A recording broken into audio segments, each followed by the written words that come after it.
Why is it that one name, spoken softly or shouted loudly, can stir such a wide mix of reactions? Fear, fascination, curiosity, and sometimes even admiration. Across centuries, across cultures, the figure of Lucifer has been imagined, reimagined, and argued over by theologians, poets, philosophers, and ordinary people. For some, he is the ultimate villain, the embodiment of rebellion against divine order.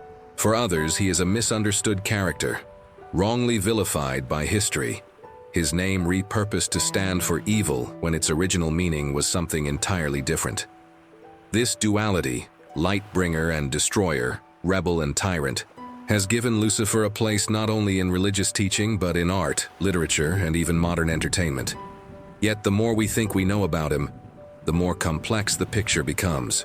When we trace the story of Lucifer, we are not simply uncovering the biography of a single supernatural being. We are, in a sense, uncovering the history of an idea, a concept that has shifted and evolved with time, shaped by cultural needs, political power, and the human tendency to create symbols that reflect our deepest hopes and fears. The story begins long before the word Lucifer was linked to a fallen angel or to Satan. It begins in the ancient world, where light-bringers were celebrated rather than condemned. Over the centuries, religious texts, translations, and interpretations would transform this figure into something far darker. What we know today as Lucifer is really the result of centuries of layering, each era adding its own beliefs, misunderstandings, and creative retellings. It is tempting to think of Lucifer's image as fixed, as though it has always been one and the same across history. But if we peel back the layers, we see that this is not true at all. In Roman times, Lucifer was a harmless word, even a beautiful one, used to describe the morning star, what we now call the planet Venus when it appears just before sunrise.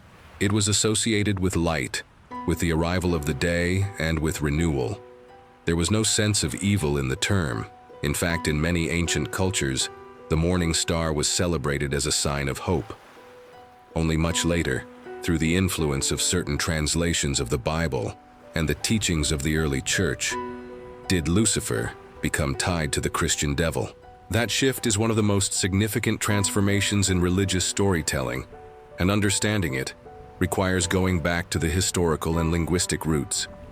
But before we go deeper into history, we should understand why the name still holds such power. Part of the reason lies in the human attraction to stories of rebellion.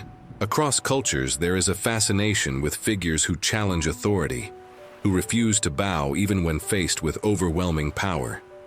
These figures can be kings, warriors, or even gods. Sometimes they are cast as heroes, sometimes as villains. In the Christian tradition, Lucifer's rebellion against God is painted as the ultimate act of pride, a refusal to accept the order of creation. But to others, that same act has been reinterpreted as courage, a willingness to stand alone against the greatest force imaginable. This difference in perspective explains why Lucifer appears in so many guises, from a monstrous tempter to a noble outcast, in our collective imagination. Religious texts gave structure to the story, but much of what we think we know about Lucifer comes from centuries of interpretation. Translators made choices about how to render ancient words into Latin, and later into English, that permanently altered meaning. Church leaders built sermons around these translations, reinforcing certain ideas and discouraging others. Poets like John Milton expanded on the imagery, adding emotion, ambition, and a sense of tragedy to the figure. Artists filled cathedrals and books with their own visions, sometimes terrifying, sometimes oddly beautiful. The result is that Lucifer today is not just a figure from Scripture. He is also a character built by human imagination, shaped by the times in which each new version was told. Yet despite this long and tangled history, the story always seems to return to a central theme: light turning into darkness. The name itself, Lucifer, the Lightbringer, contains an irony that has fascinated scholars and believers alike. How could a being associated with light, beauty, and knowledge become the ultimate symbol of evil? This question is one that has no single answer, but it points to the way human storytelling often works. Heroes can become villains in the retelling. Villains can become heroes. Each generation reinterprets the past in ways that make sense for the present. Understanding Lucifer's story also means looking beyond Christianity. Versions of the rebellious light-bringer appear in other traditions, sometimes with striking similarities. In Islamic tradition, Iblis refuses to bow to Adam, an act that sets him apart from the angels and leads to his downfall. In Jewish mysticism, certain interpretations speak of shadow aspects of divine light, ideas that echo the paradox of Lucifer. Even in mythologies far from the Middle East, there are tales of divine figures who bring light or knowledge to humanity, sometimes in defiance of other gods. This suggests that the archetype is much older than any one religion. But while it is important to understand these connections, it is equally important to be precise about history. Much of what we call the story of Lucifer today is actually a combination of separate traditions linked together long after the original writings. The key biblical passage often cited, Isaiah 14:12, was not, in its original context, about a fallen angel at all. It referred to a human king using poetic language to mock his fall from power. Only later did translators and theologians connect this passage to the broader idea of a cosmic rebellion. This shift from political metaphor to spiritual narrative is one of the most influential reinterpretations in the history of Christian thought. The journey we are about to take through this documentary will follow Lucifer's transformation step by step. We will examine the original meanings, the translations that changed them, and the cultural forces that shaped the way people understood this figure. We will look at how art, literature, and philosophy added layers to the story. And we will explore how, in modern times, Lucifer has taken on new symbolic meanings, sometimes far removed from his biblical role. This is not simply a story about good versus evil. It is also about language, power, and the human imagination. It is about how a single word can travel through centuries, collecting new meanings along the way, until it becomes something entirely different from what it once was. The figure of Lucifer shows us how myths are made, how they endure, and how they adapt. And perhaps most importantly, it shows us that the line between light and darkness is not always as clear as we might think. What does a name truly mean before history changes it? Before layers of interpretation, mistranslation, and theology shaped it into something entirely different? Lucifer was simply a word, a beautiful one at that.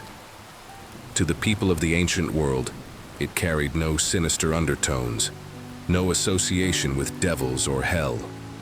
It was not a name to fear, but a poetic term for one of the most familiar sights in the sky, the morning star. To understand how Lucifer became one of the most charged words in Western religion, we first need to return to the days when it was only about light, not darkness. The name Lucifer comes from Latin, made from two parts: lux, meaning light, and fere, meaning to carry or to bear. Put together, it simply means light-bearer or bringer of light. Roman poets, scholars, and astronomers used it to describe the bright planet Venus when it appeared in the eastern sky before sunrise. This was not a term of insult or fear. It was descriptive and often affectionate. The morning star had a special place in the hearts of ancient observers. It was a sign of the coming day, a herald of the sun. In a time when the night could feel endless, filled with danger or uncertainty, the first bright star before dawn was a promise that daylight was near. In Roman literature, Lucifer appears in the works of authors like Cicero, Ovid, and Virgil. Ovid, in his Metamorphoses, writes about Lucifer rising to announce the day. In these writings, there is no hint of evil, only beauty and natural order. It is important to remember that for the Romans, celestial bodies were often tied to deities and myths, but Venus as the morning star was not a figure of rebellion. In fact, its rising was considered a positive omen. The same word could even be used metaphorically to praise someone for bringing hope or illumination into the lives of others. The Greeks had their own equivalent for Lucifer, phosphoros or eosphoros, meaning light-bearer or dawn-bringer. Greek poets celebrated Phosphoros in hymns and stories. In Greek mythology, He was sometimes personified as a god who preceded the dawn, separate from the evening star, which was called Hesperos. While we now know that both morning star and evening star are actually the same planet, ancient observers treated them as different entities based on their appearances in the sky. These early cultures were not only attentive to the heavens, they also saw patterns and meaning in them, weaving celestial movements into their stories and worldviews. When Latin-speaking scholars translated Greek works, Phosphoros became Lucifer. This translation was straightforward. There was no theological agenda at the time. The word still referred to Venus as seen in the morning, still tied to beauty and renewal. For example, in some early Christian texts written in Latin, Lucifer could still be used in its older neutral sense. One of the most striking examples is found in the Vulgate, the Latin translation of the Bible completed by Saint Jerome in the 4th century. In 2 Peter 1:19, Jerome used Lucifer to describe the morning star that would rise in the hearts of believers. Here, the word carried a completely positive meaning, referring symbolically to Christ as the bringer of light. This shows that even within Christian scripture, the word was not automatically negative. So what happened? How did a word once used to describe Venus and even Christ end up as a name for the devil? The turning point came from another passage in the Bible, Isaiah 14:12. In the Hebrew text, the verse addresses the fall of the Hillel ben Shahar, which translates to shining one, son of the dawn. In its original context, this was a poetic taunt aimed at a Babylonian king, mocking his fall from power by comparing him to a bright star that had lost its place in the sky. It was a metaphor for human arrogance, not a story about a supernatural being. When Jerome translated this verse into Latin, he chose the word Lucifer for shining one. His choice made sense linguistically, but over time readers began to treat the word not just as a poetic image, but as a proper name. Later, Christian interpreters linked this Lucifer with other biblical passages about pride, rebellion, and the fall of angels, especially Revelation 12, which speaks of a great dragon being cast out of heaven. By combining these separate texts, theologians began to identify Lucifer with Satan himself. It is worth pausing to note how much of this transformation was due to language and interpretation. The Hebrew Hillel and the Greek Phosphoros were not evil figures. Jerome's Lucifer was not originally meant as a devil's name. But because the Bible was one of the most influential texts in history, the meanings of its translated words had an enormous ripple effect. Once Lucifer became associated with a cosmic fall from grace, the older positive meaning of light bringer faded from common memory. Over time, the name itself became a symbol, no longer tied to astronomy but to theology. In sermons and writings, Lucifer was no longer Venus in the morning sky. He was the great adversary, the proud angel who refused to serve and was cast down. This shift was reinforced in art, where fallen angels were often depicted as once beautiful beings, recalling the light-bringer's original splendor before the fall. By the Middle Ages, the old astronomical use of the word survived mainly among scholars, while the general public knew Lucifer only in its darker form. Still, the older meaning never disappeared entirely. Even today, in certain liturgical contexts, the word can carry a positive connotation. For example, in the Easter proclamation, Exsultet, the Latin text refers to Christ as Lucifer matutinus, the morning star that never sets. Here again, Lucifer is a symbol of hope and divine light. This duality, where the same word can mean both Christ and the devil depending on context, is a reminder of how language can carry multiple, even opposing meanings over time. In many ways, the story of the name Lucifer is a case study in how human culture works. Words are not fixed. They travel, shift, and change based on who uses them, in what context, and for what purpose. A term that once described the beauty of the dawn became, through translation choices and theological interpretation, a name associated with the most feared figure in Christian belief. It is also a reminder that the way we understand words today may not reflect how they were understood centuries ago. This is why starting with the name itself is so important, Before we can explore Lucifer as a character in theology, literature, or art, we need to see how his very identity was shaped by language. Without the shift in meaning from morning star to fallen angel, the modern idea of Lucifer would not exist. Long before the Christian world knew the name Lucifer as a figure of theological debate, the idea of a light bringer existed in many cultures. In fact, the image of a bright star rising before the dawn is one of the oldest symbols in human storytelling. It appears in the myths of the ancient Greeks and Romans, in Mesopotamian poetry, and even in distant civilizations that had no contact with each other. In these early contexts, the light bringer was rarely, if ever, a villain. More often, this figure was a herald of hope, a guide for travelers, or even a divine being who played a role in the cosmic order. To understand the roots of the Lucifer myth, we need to begin with the astronomy of the ancient world. For people without electric lights, the night sky was a vast and ever-changing canvas. Celestial bodies were not just background scenery. They were active participants in human life. Farmers depended on them to track the seasons. Sailors used them to navigate. Priests and poets saw them as messages from the gods.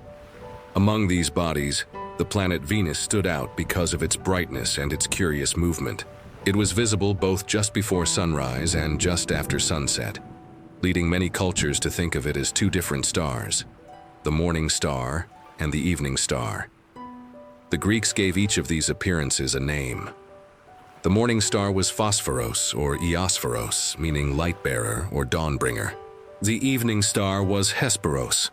Eventually, philosophers like Pythagoras recognized that they were the same object, but the older names persisted in poetry and myths. In Greek literature, Phosphoros is sometimes described as a minor deity, the child of the dawn goddess Eos. His role was simple: to rise before the sun and announce its coming. Far from being an adversary to the gods, he was part of the daily order of the cosmos. The Romans inherited much of this astronomical knowledge from the Greeks, and when they translated Greek works into Latin, Phosphoros became Lucifer. Roman poets such as Ovid and Virgil used the term freely in their writings, celebrating it as a sign of morning. Ovid, for example, describes Lucifer guiding the way for the dawn, his light glimmering just ahead of the rising sun. These poetic images were common, and there is no indication that anyone thought of Lucifer as a hostile or fallen figure. The association with beauty and the natural order was strong. Looking beyond the Greco-Roman world, we find similar motifs in the ancient Near East. In Canaanite mythology, the figure of Shahar represents the dawn, while his twin brother Shalim represents dusk. The morning star in this tradition is tied to Shahar-es role in the daily cycle of light. In Babylonian astronomy, Venus was associated with the goddess Ishtar, a complex deity linked to love, war, and fertility. The planet Es' dual appearances as morning and evening star were sometimes woven into stories of descent and return, echoing the way Ishtar was said to descend into the underworld and emerge again. It is in Mesopotamian myth that we also begin to see a theme that might later have influenced the biblical imagery connected to Lucifer: the idea of a celestial being who tries to rise too high and is cast down. In the myth of Etana and other stories, there are references to stars or divine beings who overstep their place and fall from the heavens. While these tales are not about Venus directly, the imagery of ascent followed by a fall would prove to be a powerful metaphor in later traditions.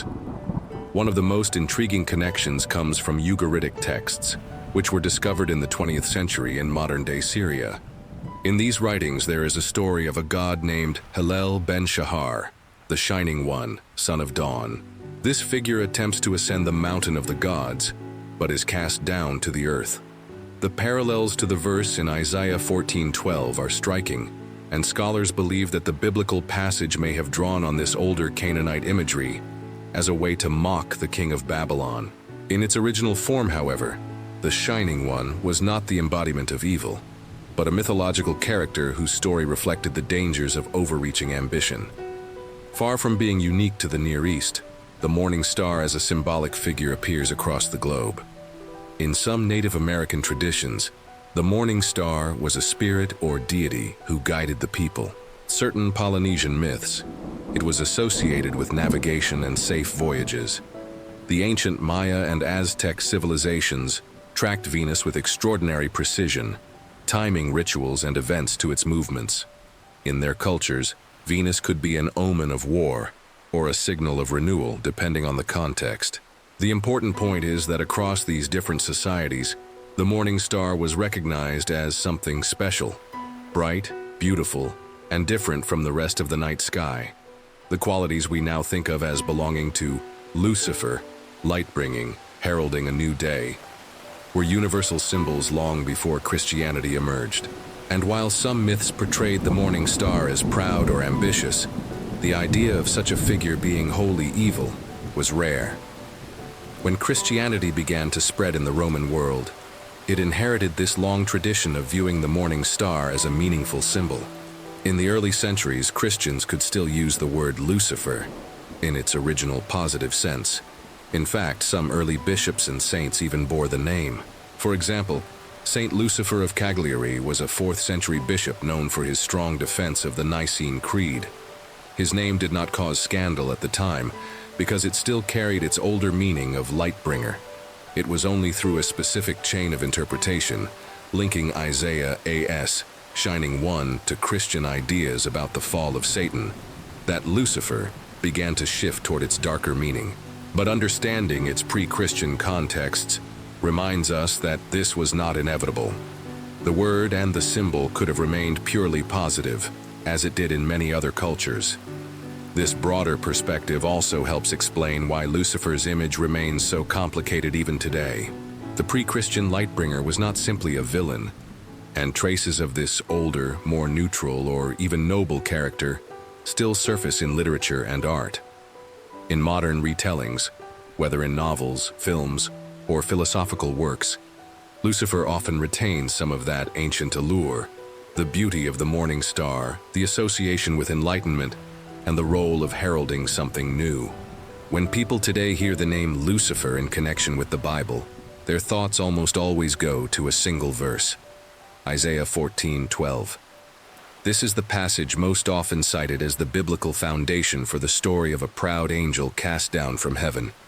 But to understand what the text originally meant, we have to step back and look closely at the historical and linguistic context. What we find is that the verse in its earliest form was not about a fallen angel at all. It was a piece of political poetry aimed at a human ruler. The book of Isaiah is a complex work, containing prophecies, warnings, and poetic imagery addressing the people of Judah and the surrounding nations. Isaiah 14 falls within a section that is sometimes referred to as the taunt songs against foreign kings. In this case, the focus is on the king of Babylon. The Babylonian Empire was a dominant power in the ancient Near East, and its rulers were often portrayed as arrogant and self-assured, believing they were above all others.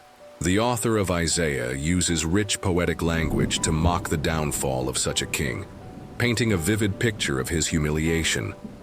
The key phrase appears in Isaiah 14:12, where the Hebrew reads, Hallel ben Shahar. This can be translated as Shining One, Son of Dawn. The phrase draws on celestial imagery, comparing the Babylonian king to a bright star, most likely the morning star, which appears just before sunrise but quickly fades in the light of the sun. In this metaphor, the king's glory is brief and fleeting, and his fall from power is as inevitable as the disappearance of that star in the morning sky. It's important to note that in the original Hebrew, there is no mention of Lucifer, and no direct reference to Satan or a supernatural rebellion. The imagery was meant to be insulting to a specific human ruler.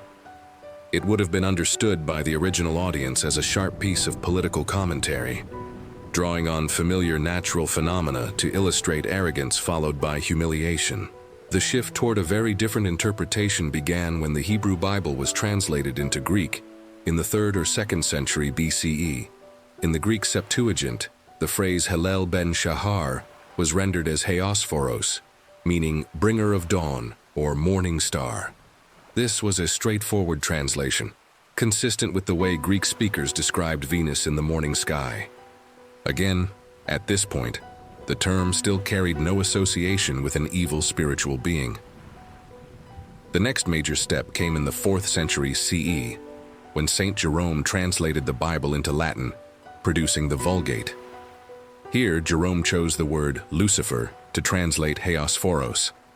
His choice was linguistically correct, since Lucifer in Latin simply meant light-bringer, and was already used to describe the morning star.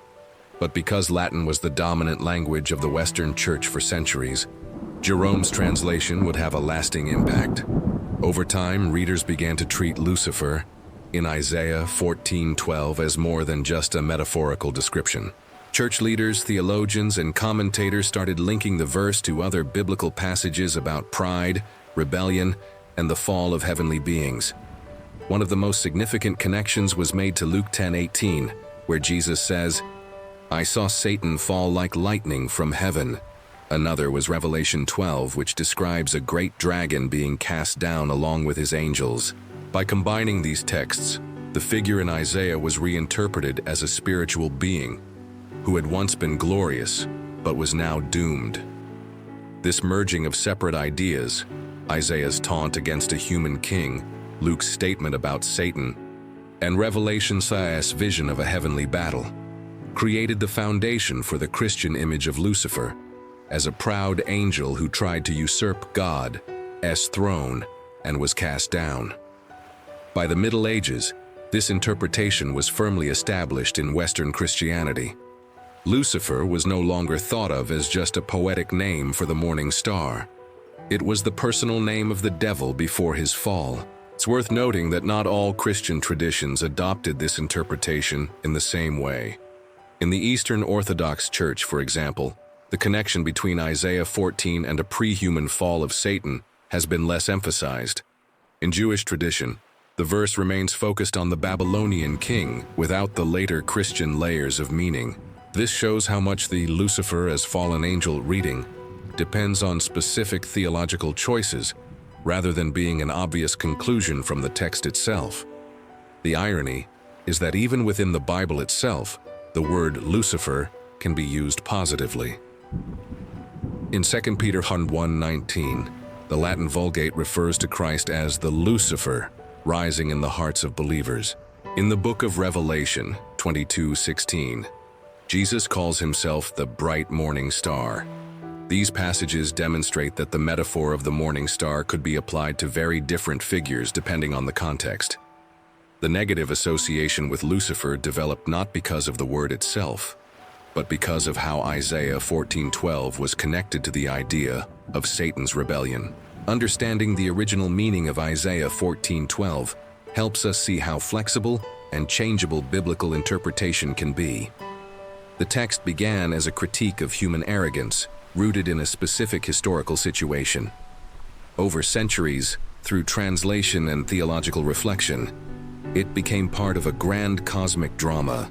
That drama would go on to inspire not just sermons and doctrinal statements, but also epic poems, paintings, and popular culture. As we move forward in this exploration, we'll see that the story of Lucifer as a fallen angel really comes into focus not just in Scripture, but in the way early Christian writers wove together multiple texts and traditions. This blending of sources is what gave Lucifer his now famous role as the leader of the rebellion in heaven. By the time Christianity was taking shape in the first few centuries after Jesus, the seeds had already been planted for Lucifer's transformation from a poetic image in Isaiah into the figure we know today. Those seeds were language, translation, and the human tendency to link together separate stories when they share a theme. What early Christian writers did was not a simple act of retelling. They reinterpreted older texts in light of their developing theology, weaving Isaiah's shining one, son of dawn, into a larger cosmic narrative. In the earliest Christian communities, the Hebrew scriptures were read alongside the emerging writings that would become the New Testament. The Old Testament was seen not only as historical record and religious law, but also as a book full of foreshadowing, texts that could be reread in light of Christ's life, death, and resurrection. This approach, sometimes called typology, encouraged readers to find deeper symbolic connections between different passages. A description of a Babylonian king's fall could thus be read as a parallel to something happening in the spiritual realm. One of the earliest factors in this reinterpretation was the influence of the Greek Septuagint translation of the Hebrew Bible, which had already rendered Hallel ben-Shahar in Isaiah 14:12 as Hiosphoros, bringer of dawn. When Latin became the dominant language of the Western Church, Jerome's Vulgate introduced Lucifer into the same verse. Early Christian theologians, many of whom were trained in both classical literature and scripture, would have been aware that Lucifer was also used in Roman poetry to mean the morning star.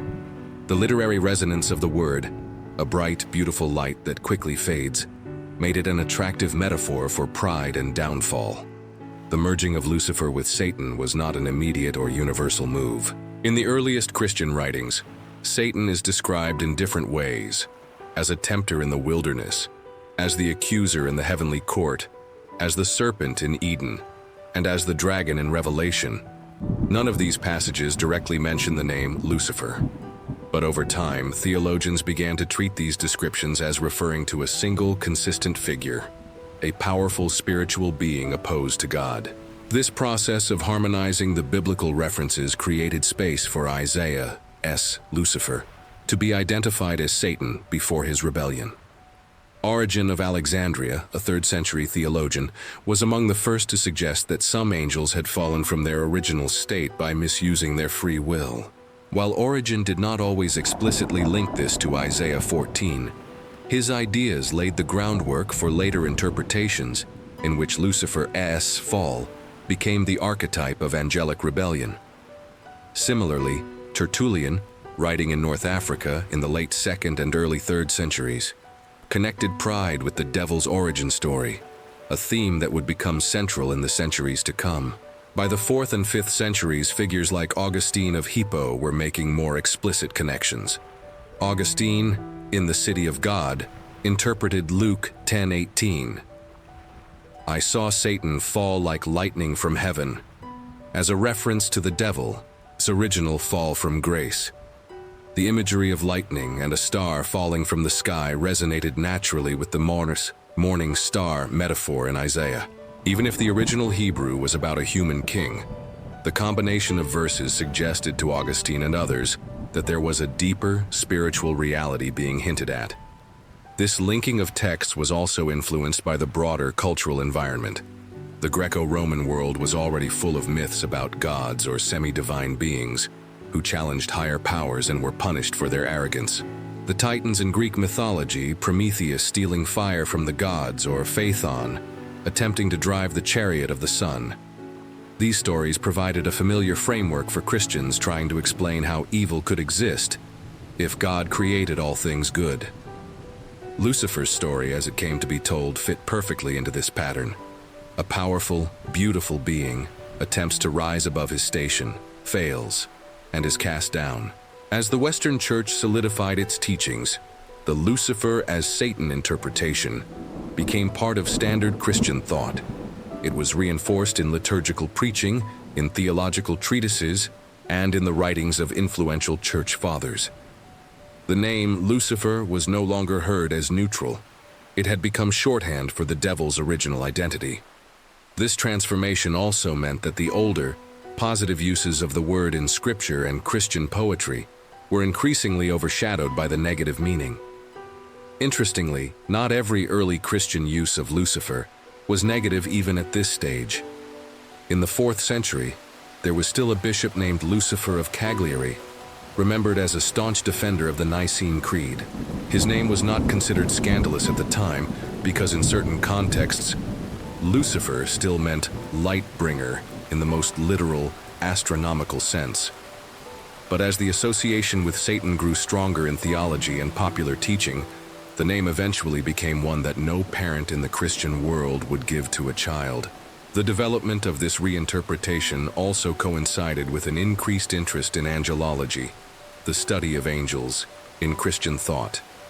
Lists of angelic hierarchies, such as those found in the writings attributed to Pseudo-Dionysius the Areopagite, classified angels into ranks and orders. Within this structured vision of the spiritual world, it became easier to imagine a high-ranking angel who fell from the very top. Lucifer was placed into this role, often imagined as one of the brightest and most exalted beings before pride led to his downfall. By the early Middle Ages, the reinterpretation was complete. Biblical commentaries routinely described Lucifer as the leader of the angels who rebelled against God. His fall was used as the ultimate example of pride, a warning not only to angels but to human beings about the danger of overestimating one's power. The original political satire of Isaiah 14 was still there for scholars to note. But for the average Christian hearing the story in church, Lucifer was no longer a Babylonian king in metaphor. He was the devil's first name, the origin point of evil in the spiritual realm.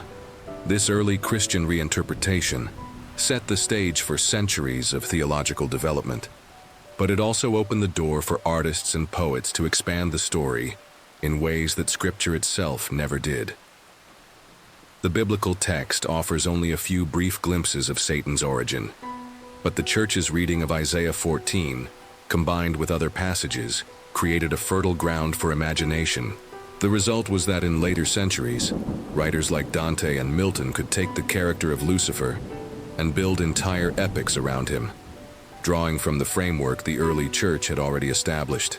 By the time the early Christian reinterpretation of Isaiah 14 had taken root, the idea of Lucifer's fall was ready to grow into something much larger than the sparse hints scattered through Scripture. The Bible itself gives only brief and indirect glimpses of such an event. It does not tell the story in a continuous way. There is no single passage that clearly describes a beautiful angel named Lucifer leading a rebellion in heaven, being defeated, and then becoming Satan. Instead, this narrative was assembled piece by piece, drawn from a handful of verses, combined with theological reflection, and filled out by centuries of commentary and imagination. At the core of the fall from heaven narrative is the belief that Lucifer was not created evil. In the Christian view, all of God's creation was good at the beginning. Lucifer was imagined as one of the highest-ranking angels, sometimes described as an archangel, sometimes as a cherub, depending on the interpretation. His beauty, wisdom, and authority were unmatched. This image partly draws on Ezekiel 28, another Old Testament passage originally directed at a human ruler, the Prince of Tyre. In its original context, it was a poetic lament about a king's downfall, comparing him to a guardian cherub in Eden. But early Christian interpreters read it as an allegory for the devil's fall, adding another layer to the growing story.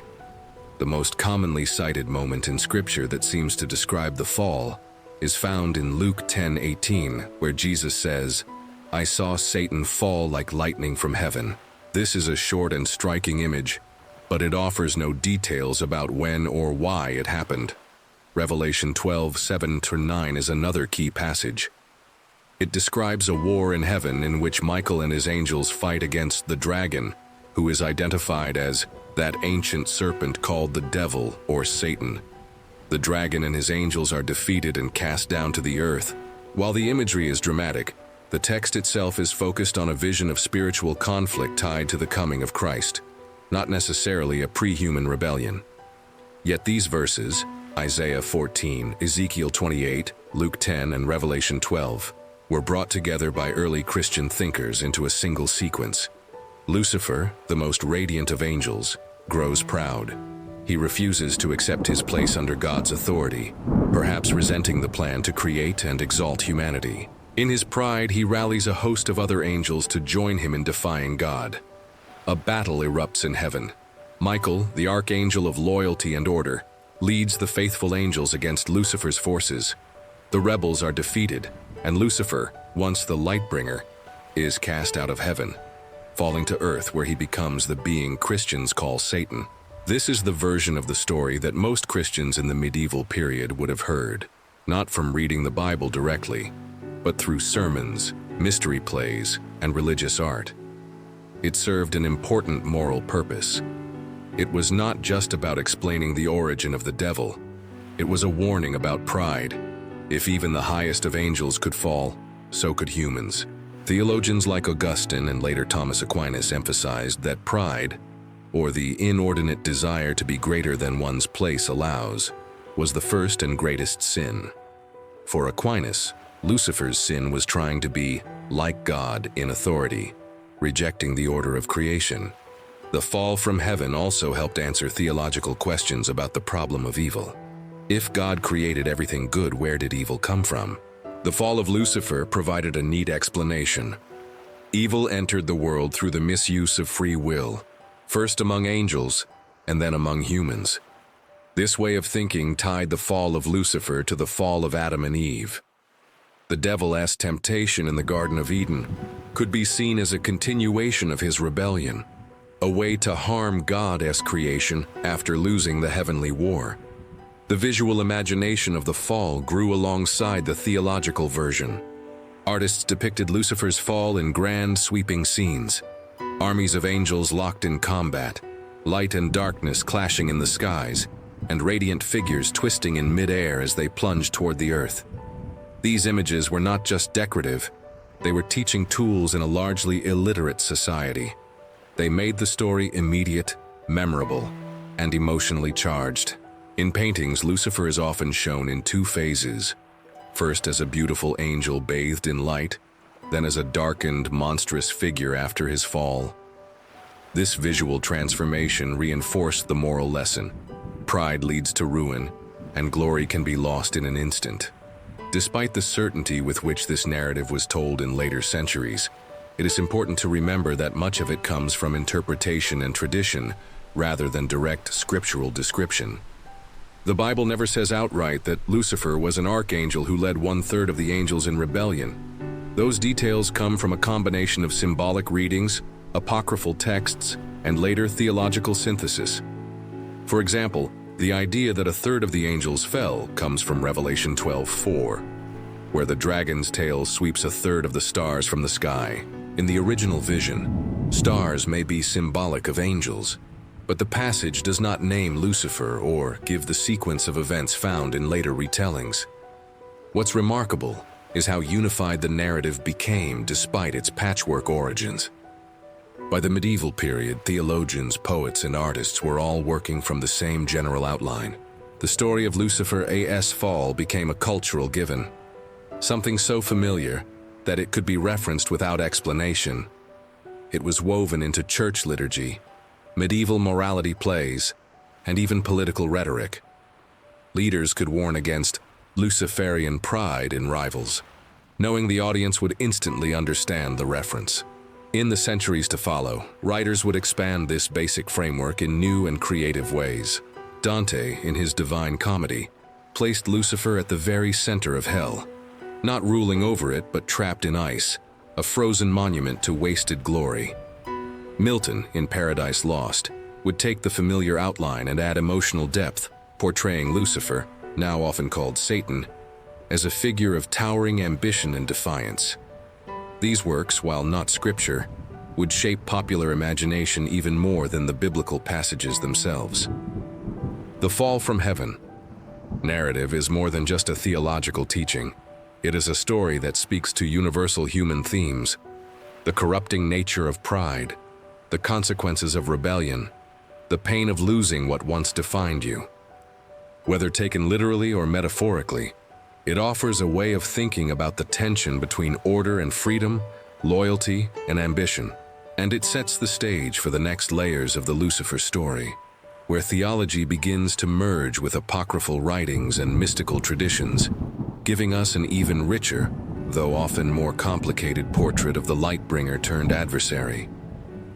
When we move outside the biblical canon into the realm of apocryphal and non-canonical writings, we find a set of stories that do not always mention Lucifer by name, yet feel closely related to his later legend. These texts, written and circulated in the centuries before and after the birth of Christianity, offered vivid accounts of angels who fell from their original state, rebelled against divine authority, and altered the course of human history. Among these, the Book of Enoch stands out as one of the most influential, even though it was never included in the official canon of most Christian traditions. The Book of Enoch, often referred to as Wern Enoch to distinguish it from later works, is an ancient Jewish text that expands on a brief and mysterious reference found in Genesis 6:1-1-4. That passage describes the sons of God taking human wives and producing the Nephilim, a race of giants. The text is cryptic, leaving many questions unanswered, but the Book of Enoch fills in the gaps with a full narrative.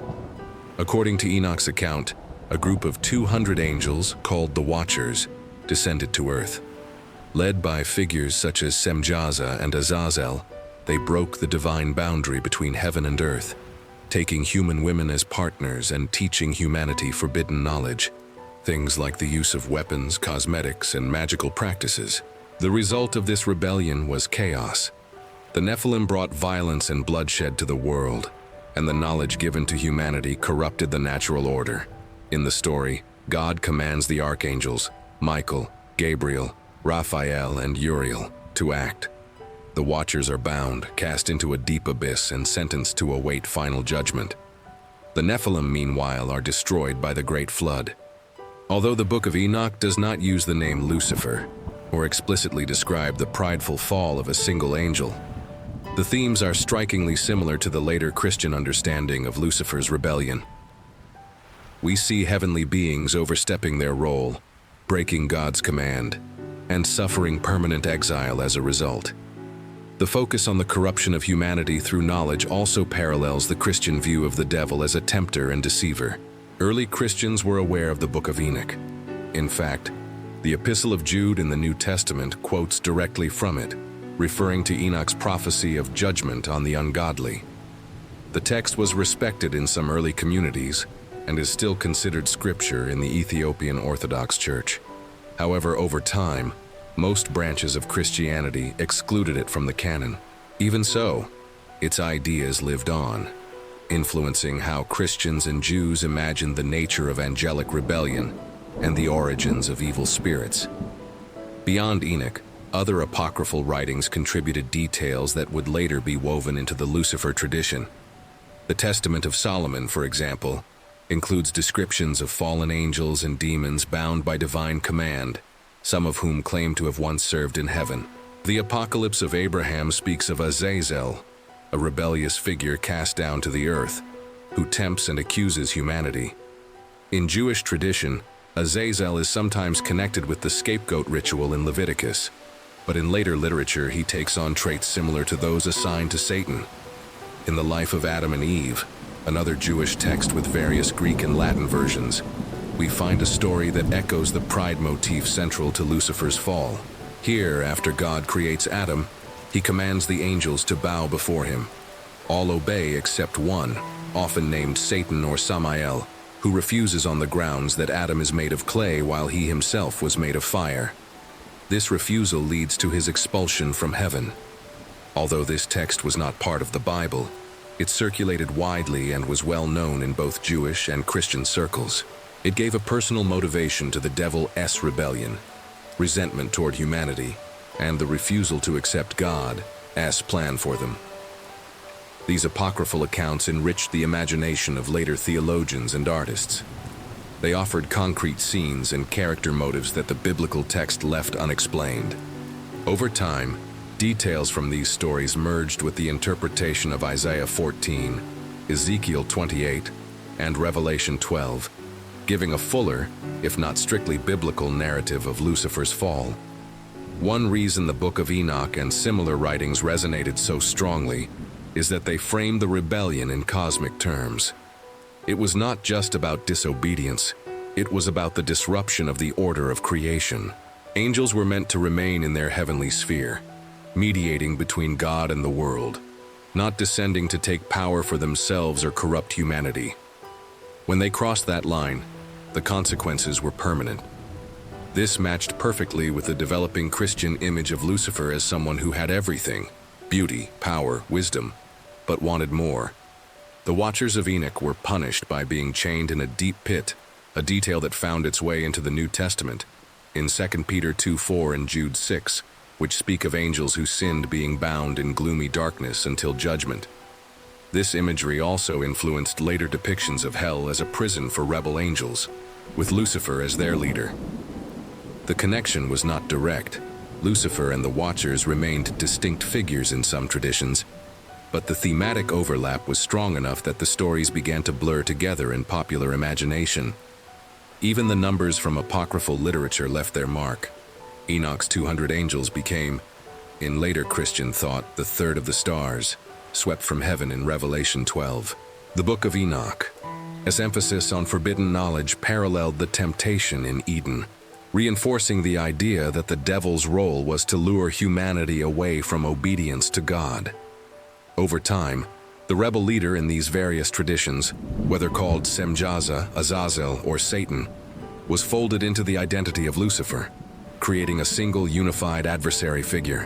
What's interesting is that these apocryphal stories were not always viewed as dangerous or heretical in their earliest days. They were read as moral warnings, much like the canonical texts. It was only as the biblical canon was formally fixed and theological boundaries tightened that these writings were sidelined. But their influence on the developing picture of Lucifer cannot be overstated. Without them, the story might have remained a vague reference to pride and a fall. With them, it became a fully imagined drama involving armies, leaders, and a war that forever divided heaven and hell. In the medieval period, as Christian writers drew on every available source to build sermons, theological works, and morality plays, the details from Enoch and related apocrypha were freely incorporated. Many churchgoers who heard about Lucifer's rebellion would have assumed that these scenes came directly from the Bible, even though they originated in other writings. By this time, the figure of Lucifer had grown far beyond his scriptural roots. He was now the culmination of centuries of merging traditions, from Babylonian poetry to Jewish apocalyptic literature. When the Christian tradition speaks of Lucifer's rebellion, it is often presented as the defining act that set the course of cosmic history. It is the moment in which a being of immense beauty and authority chose to oppose the very source of his existence. But while this is a familiar image now, it is worth remembering that the details of this rebellion are not laid out in any single biblical passage. Instead, the story we know today is a synthesis, an assembled narrative pieced together from scripture, early theological speculation, and centuries of moral interpretation. At the heart of the rebellion story is the question of motive. Why would a being created perfect, given a high place in the heavenly order, turn against God? The most common answer given by theologians from the early church onward is pride. Pride, in this context, is not mere self-confidence. It is the desire to place oneself above one's rightful position, to claim a status equal to or greater than God. Pride as the first sin appears repeatedly in Christian moral teaching, not only in discussions of Lucifer but also in the interpretation of Adam and Eve's disobedience. Some traditions add a specific reason for Lucifer's pride. A widely circulated explanation, drawn from apocryphal writings such as the Life of Adam and Eve, and later theological commentary, is that Lucifer refused to serve or honor humanity. According to this view, when God created Adam and commanded the angels to bow before him, Lucifer resisted. To him, the idea of honoring a being made from clay seemed beneath his dignity. In this reading, the rebellion is tied directly to resentment toward humanity, a theme that also helps explain the devil's role in the temptation of Eve. Others frame the rebellion as a challenge to God's sovereignty more generally. In this version, Lucifer is unwilling to remain under God's authority. His ambition drives him to seek a throne of his own, to rule either in heaven or apart from it. This interpretation leans heavily on Isaiah 14:13-14. Which, though originally about the king of Babylon, contains lines about ascending to the heavens, raising one's throne above the stars of God, and being like the Most High. Early Christian writers applied these verses to Lucifer, seeing them as a poetic description of his overreaching ambition. Whatever the motive, the rebellion is imagined as more than just an individual act. Lucifer is described as leading a group of other angels who share his vision or are persuaded by his leadership. Revelation 12, as image of the dragon sweeping a third of the stars from the sky, is often interpreted to mean that 1/3 of the angels joined him. This gives the rebellion a collective dimension, Lucifer is not a lone dissenter, but the head of a faction. The nature of the conflict itself has been depicted in various ways. The Bible speaks in symbolic terms of a war in heaven, but theological tradition and art have often imagined it as a kind of spiritual battle. In these portrayals, the loyal angels, led by Michael, confront the rebels. The weapons are not swords and spears in the human sense, but the imagery of combat has always been compelling to storytellers. It gives the rebellion a visual weight, armies in shining armor clashing in the skies, light and darkness colliding, and the moment of decision coming quickly and decisively. The outcome, however, is never in doubt in Christian teaching. God's authority is absolute, and the rebellion is doomed from the start. Lucifer and his followers are cast out, often depicted as falling from the heights of heaven into a lower shadowed realm. Depending on the tradition, this realm is described as the earth, the air, or the depths of hell. Some interpretations suggest that the fallen angels were bound immediately, while others portray them as still active in the world, working to tempt and corrupt humanity until the final judgment. Theologically, the rebellion raises difficult questions. If Lucifer was created perfect, how could pride arise in him? Was it inevitable that some angels would fall? Christian thinkers have approached this problem in different ways. Augustine emphasized the role of free will. God created angels and humans with the capacity to choose, because without choice, there could be no true love or obedience. Lucifer's fall was thus the misuse of a good gift.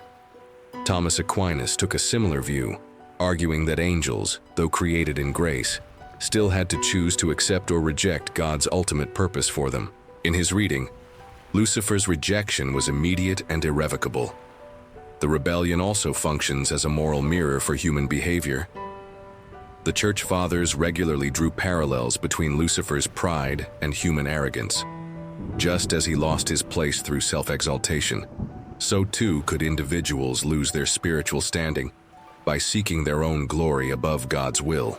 This moral use of the story meant that it was not only about angelic history, it was a warning relevant to every generation. Another dimension of the rebellion story is the idea of leadership. Lucifer's ability to persuade a large number of angels to follow him suggests charisma, influence, and perhaps the promise of an alternative order. Some later interpretations even imagine him framing his cause as one of justice or freedom, though in Orthodox Christian thought, these justifications are masks for pride. Still, the notion of a rebel leader who inspires loyalty remains one of the reasons Lucifer has fascinated not only theologians, but also poets, novelists, and filmmakers. In medieval sermons and literature, the rebellion was often described with more detail than Scripture provides. Preachers might dwell on the moment Lucifer conceived his pride, the rallying of the rebellious angels, and the instant of God's judgment. Artists created powerful visual sequences, Lucifer radiant and beautiful at first, then contorted and darkened as he falls. Michael standing over him in triumph, the rebel angels transformed into grotesque demons. These images cemented the rebellion in the popular imagination, making it a vivid, almost cinematic event. Yet behind the imagery, the theological point remained simple. Rebellion against God leads to separation from Him. In Christian belief, that separation is the essence of hell, not necessarily a place of fire and brimstone as in later popular imagery, but the loss of God's presence. For Lucifer, the greatest tragedy is not simply defeat, but the permanent forfeiture of his original closeness to the divine. As the rebellion story developed through the centuries, it began to merge with other strands of thought, apocryphal tales, mystical interpretations, and philosophical reflections. In some mystical traditions, Lucifer's fall is framed as part of a cosmic balance, a necessary contrast that allows creation to know both good and evil. In Orthodox theology, however, the rebellion remains a tragic misuse of freedom, not a planned or necessary act. This moment of rebellion sets the stage for the rest of Lucifer's role in Christian thought. Once cast out, he becomes the adversary, Satan, whose primary aim is to oppose God's work in the world. particularly by leading humanity into the same kind of disobedience that caused his own fall. Whether through deception, temptation, or outright hostility, his actions are seen as a continuation of that first act of defiance. Today, in everyday language, Lucifer and Satan are almost always treated as two names for the same being. In popular culture, theology, and casual conversation, the terms are used interchangeably to refer to the devil. But this was not always the case. In fact, for much of biblical and early Christian history, they were separate concepts, with distinct origins and roles. Only gradually, over many centuries, did the two identities merge into the singular figure we now imagine as the fallen angel who became the ruler of hell. The earliest references to Satan appear in the Hebrew Bible, and here the term is not actually a personal name. In Hebrew, shaitan means adversary or accuser. It is sometimes used in a very general sense to describe a human opponent. In other places, such as the Book of Job, it refers to a specific heavenly figure, the Satan, whose role is to test or accuse human beings. In Job, for example, Satan appears in God's heavenly court and challenges Job's righteousness, suggesting that his loyalty to God is only due to his prosperity. Importantly, in this early portrayal, Satan is not a cosmic enemy plotting to overthrow God. Instead, he functions as a kind of prosecuting attorney in a divine legal system. He is subordinate to God and acts with divine permission. In other passages, such as Zechariah 3, Satan appears again in a similar role as an accuser. Here, too, there is no sense that he is a fallen angel or the embodiment of pure evil. The picture is closer to a heavenly official carrying out a specific, if unwelcome, duty. This is a far cry from the later Christian image of Satan as God's ultimate rival. Lucifer, as we've seen in earlier parts of this documentary, has an entirely different origin. The term comes from the Latin translation of Hillel ben Shahar in Isaiah 14:12, originally a poetic image mocking the fall of a Babylonian king. In its original context, it had nothing to do with the Satan figure from Job or Zechariah. For centuries, the two identities existed independently, Lucifer as the morning star metaphor, and Satan as the adversary or accuser in the divine court. The process of merging them began in the intertestamental and early Christian periods, when Jewish and Christian interpreters started to connect various passages into a single overarching narrative about the origin of evil. Isaiah's Lucifer was linked to Luke 10:18, where Jesus says, "I saw Satan fall like lightning from heaven." The dragon cast down in Revelation 12, explicitly identified as the devil and Satan, was also brought into the mix. Over time, these separate references began to be read as describing the same being at different points in history. Lucifer before his rebellion, Satan after his fall. By the 4th and 5th centuries, influential theologians like Augustine were treating the terms as referring to one continuous identity. In this view, Lucifer was the angel's original name and state before pride led to rebellion. Satan was the name and role he took on after being cast down. This interpretation made for a coherent moral and theological narrative. A being of light becomes the adversary through his own choices. The fusion of these identities was reinforced by liturgy and popular teaching. In sermons, preachers could draw powerful contrasts by referring to Lucifer, the light bringer, who became Satan, the accuser. The transformation from one to the other served as a vivid moral warning about the dangers of pride and ambition. This unified figure also made it easier to explain the devil's presence in both heavenly and earthly contexts. Lucifer in heaven before the fall, Satan on earth after it. However, not all traditions embrace this complete merging.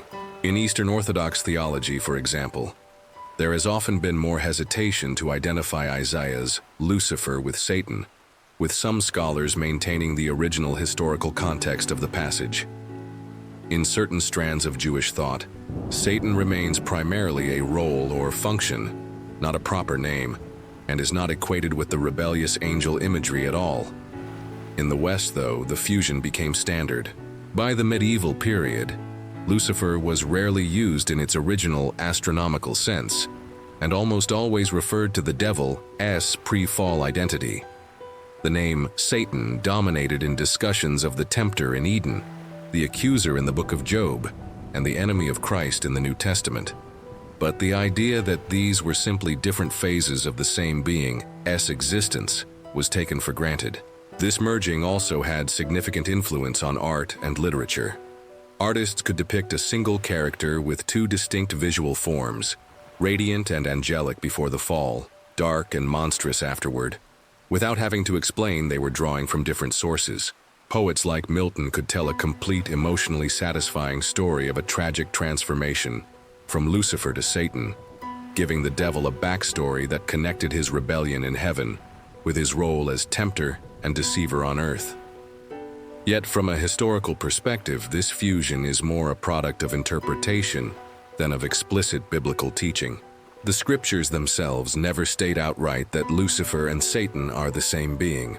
That connection was made by human interpreters trying to make sense of scattered references and craft a single, unified narrative about the origin of evil.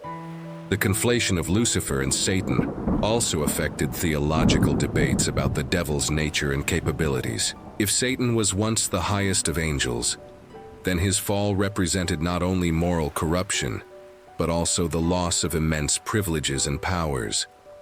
This made him a more formidable adversary in the eyes of believers, but also underscored the depth of his fall. The gap between what he was and what he became part of the moral lesson, how far one can fall when pride takes hold. By the late Middle Ages, there was no practical distinction between the two names for most Christians. Theologians, preachers, and artists spoke of Lucifer and Satan interchangeably, and the combined figure had taken firm hold in the imagination of the Western world. It was this fully merged identity that would be carried forward into the Renaissance, shaping the grand portrayals in works like Dante's Inferno and Milton's Paradise Lost. By the time the Middle Ages arrived, the figure of Lucifer, fully merged with Satan in the Western tradition, was no longer just a theological concept reserved for scholarly debate. He had become a central part of the religious imagination of Europe. Medieval Christianity presented him not only in sermons and theological treatises, but also in art, literature, public plays, and even the architecture of churches and cathedrals. The image of Lucifer was vivid, immediate, and woven into the rhythms of everyday life. The medieval church inherited the patristic teaching that Lucifer was once the brightest and most exalted angel, cast down for his pride, and now ruling over the demons as Satan. This understanding was reinforced by an increasing emphasis on the reality of spiritual warfare. The belief that the devil and his forces were actively working to tempt, corrupt, and destroy souls. The notion of Lucifer as a living presence in the world made him a useful figure in preaching. He was both a symbol of the ultimate danger of sin and an explanation for the persistence of evil in human affairs. Preachers during this period often used Lucifer's fall as the archetype of sin, especially the sin of pride. Pride was seen as the root of all other sins, the first step toward rebellion against God. In the medieval moral framework, Lucifer's story was a constant reminder of where unchecked ambition and self-exaltation could lead. Homilies on the subject would frequently draw parallels between his fall and biblical examples of human pride, such as Pharaoh's stubbornness in Exodus or the tower builders in Genesis 11. The message was clear. If even an angel of light could fall, no one was immune. Lucifer's image was also shaped by the flourishing of medieval art and architecture. In manuscript illuminations, stained glass windows, and cathedral sculptures, artists depicted scenes of the rebellion in heaven, the war of the angels, and Lucifer's defeat at the hands of Michael. One popular visual motif showed Lucifer as a radiant angel at the moment of his pride, often crowned or winged, followed by his transformation into a monstrous form as he plunged downward. In some depictions, he retained traces of his former beauty, handsome face, graceful form, alongside grotesque distortions that hinted at his inner corruption. This visual language served a didactic purpose. Churches were filled with images that reminded worshippers of the spiritual battle between good and evil. Even the placement of such images in churches could be symbolic. The figure of Michael defeating Lucifer might be placed near a church entrance, symbolizing the need to reject sin before entering God's presence. Gargoyles and demonic carvings on the outside of cathedrals, though not always meant to represent Lucifer himself, reinforced the idea that the forces of darkness lurked beyond the safety of the church. Medieval drama also played a role in popularizing and humanizing Lucifer's story. Mystery plays and morality plays, religious performances often staged in public squares, brought biblical and extra-biblical stories to life for largely illiterate audiences. Lucifer was a frequent character, appearing in scenes of the creation of the angels, the rebellion, and the temptation of Adam and Eve. In these plays, he could be portrayed with grandeur and menace, or at times, with a touch of theatrical arrogance that made his downfall more dramatic. Theatrical portrayals gave audiences a personal sense of his character. Intelligent, persuasive, but fatally flawed. Theological developments in the Middle Ages also deepened the doctrine surrounding Lucifer. The great scholastic thinkers, including Thomas Aquinas, examined the question of how and why the angels fell. Aquinas argued that angels were created in a state of grace, but had to make a free choice to accept or reject God as plan. Lucifer's choice to reject it was instantaneous and irrevocable. Aquinas also addressed the nature of angelic knowledge, suggesting that Lucifer fully understood the consequences of his choice, making his rebellion all the more serious. Such theological reasoning reinforced the image of Lucifer as the deliberate architect of his own downfall. The Middle Ages also saw an expansion of demonology, the study of demons and their hierarchy. In these schemes, Lucifer was often placed at the very top, the prince of hell, commanding legions of fallen angels. Some writers assigned him specific domains of influence: pride, heresy, and the corruption of rulers. Others imagined him as the rival king to Christ, a false ruler whose kingdom was built on deception and oppression. These hierarchical depictions gave structure to the medieval view of spiritual conflict, making it easier to conceptualize the devil's role in the world. Lucifer's image in medieval Christianity was not static. Over time, he absorbed traits from other traditions, legends, and even folk beliefs. In some regions, local folklore about evil spirits was folded into the broader Christian narrative, with those spirits imagined as servants of Lucifer. This blending of sources meant that the devil of medieval Christianity was both a theological figure and a folkloric one, rooted in scripture but also colored by popular superstition. An important shift during this period was the increasing association of Lucifer with hell as a place of punishment. Early Christian thought did not always portray Satan as the ruler of hell. In some traditions, he was simply bound there, awaiting judgment like the rest of the condemned. But in the medieval imagination, Lucifer was often shown as enthroned in hell, reigning over the damned. Dante's Inferno, written in the early 14th century, solidified this image for generations. In Dante's vision, Lucifer is trapped in the frozen lake at the center of hell, his three faces chewing on history's greatest traitors: Judas Iscariot, Brutus, and Cassius.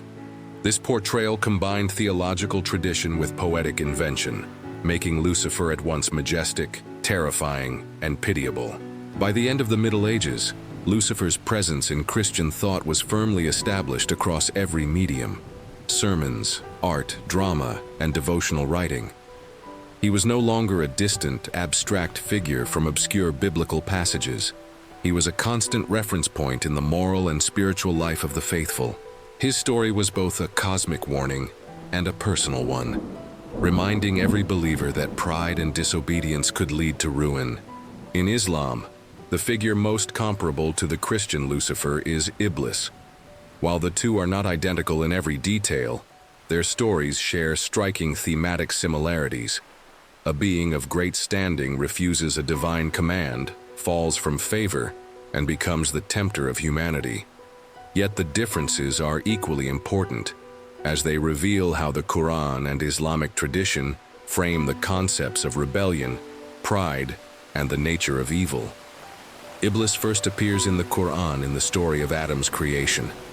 God announces his intention to create a human being from clay, shaping him and breathing into him of his spirit. He then commands the angels to prostrate themselves before Adam as a sign of respect for God as creation. All obey, except Iblis. The Quran records this event in multiple chapters, including Surah Al-Baqarah 234, Surah Al-A'raf 7:11-18, and Surah Sad 38:71-85. In each telling, the central act is the same. Iblis refuses to bow. The reason for his refusal is also consistent. Iblis says, "I am better than him. You created me from fire, and you created him from clay." Quran 7:12. This declaration reveals the pride at the heart of his rebellion. His argument is based on perceived superiority. Fire, in his view, is a nobler element than clay. This mirrors the Christian theme of pride as the root of Lucifer's downfall, though the specific form it takes here is the rejection of humanity's honored place in creation. One key difference between the Christian Lucifer and Iblis lies in their origins. The Quran does not describe Iblis as an angel in the same sense that Christian theology describes Lucifer. In Surah Al-Kahf 1850 it says, "He was one of the jinn, and he disobeyed the command of his Lord." Jinn are beings created from smokeless fire, distinct from angels, who are made from light. While angels in Islamic theology are understood to be completely obedient to God and incapable of rebellion, jinn have free will like humans, and thus can choose to obey or disobey. However, when the command to bow to Adam was given, Iblis was in the company of the angels, part of their assembly. His refusal, therefore, stood out sharply against their obedience. This detail helps explain why many later Islamic scholars and storytellers sometimes described him in ways similar to fallen angels in Christian tradition, even though the Quran is explicit about his jinn nature. After his refusal, God condemns Iblis for his arrogance and disobedience. In Surah Sad, God tells him, "Get out of paradise, you are indeed accursed, and my curse shall be upon you until the day of judgment." 38:77-78. But before leaving, Iblis makes a request. He asks for respite until the day of resurrection. God grants this, and Iblis declares that he will use the time to mislead humans, making their evil deeds seem attractive and leading them away from the straight path. However, he acknowledges that he will have no power over God's sincere servants, those who remain truly devoted. This exchange is central to the Islamic understanding of Iblis. He is not an independent rival to God, as some later Christian depictions of Lucifer might suggest. His power is limited, and his role is ultimately one of testing humanity. He can tempt and suggest, but he cannot compel. His existence serves a purpose in God's plan, functioning as a trial for human beings to exercise their free will. In Islamic tradition, Iblis is also closely associated with shaitan, a term that can refer both to him specifically and to devils or evil forces in general. Just as Satan in Christian thought becomes the embodiment of opposition to God's will, Iblis takes on the role of humanity's enemy, constantly seeking to lead people astray. His methods, however, are subtle. He whispers into the hearts of humans, waswasa, plants doubt and encourages neglect of divine commands. While the Quranic narrative of Iblis is consistent, later Islamic literature, including hadith, sayings of the Prophet Muhammad, and tafsir, commentary, adds details and elaborations. Some traditions describe Iblis as having been a devout worshipper of God before his fall, known for his piety and knowledge. His proximity to the angels was the result of his dedication, making his rebellion all the more tragic. Others explore his interactions with the prophets and his continued schemes throughout history, drawing parallels to the devil's role in Christian storytelling. The refusal to bow to Adam remains the defining moment in Iblis's story, and it resonates deeply in Islamic ethics. It is not only a tale about supernatural beings, but also a warning to humans against arrogance and the rejection of divine wisdom. The moral lesson is straightforward. One's worth is not determined by origin, material, or perceived superiority, but by obedience to God and humility before His will. Comparing Iblis to the Christian Lucifer highlights both convergence and divergence. Both figures fall through pride, reject a divine command, and take on the role of humanity's tempter. Yet in Christianity, Lucifer's rebellion is often framed as a direct challenge to God's throne, a cosmic war in heaven. In Islam, Iblis's rebellion is more specifically about his refusal to honor humanity, and his role thereafter is less about waging war against God and more about corrupting human hearts within the boundaries God allows. Another notable difference is the theological positioning of the two figures. In much of Christian tradition, Lucifer's fall is permanent and outside of God's purposes except as a foil to divine goodness. In Islam, while Iblis is also condemned and his fate is sealed, his continued existence serves a clear function in the divine order. His role as tempter is acknowledged as part of the framework in which human beings are tested. This perspective changes the way believers relate to the figure. In Christian devotion, prayers might ask for deliverance from Satan, as a malevolent force working against God's plan. In Islamic practice, believers seek protection from God against the whisperings of Shaitan, recognizing that these suggestions must be resisted through personal faith and remembrance of God. Dhikr. The emphasis is on vigilance, self-discipline, and the awareness that Iblis cannot overpower a sincere believer without their own consent. The story of Iblis has also influenced Islamic art and literature, though direct visual depictions are less common due to religious sensitivities about representing supernatural beings. Instead, his presence is often conveyed through moral and allegorical storytelling, poetry, and teaching tales. In Sufi literature, for instance, Iblis sometimes appears as a tragic figure whose refusal to bow is interpreted, controversially, not as pride, but as an extreme misguided devotion to God alone.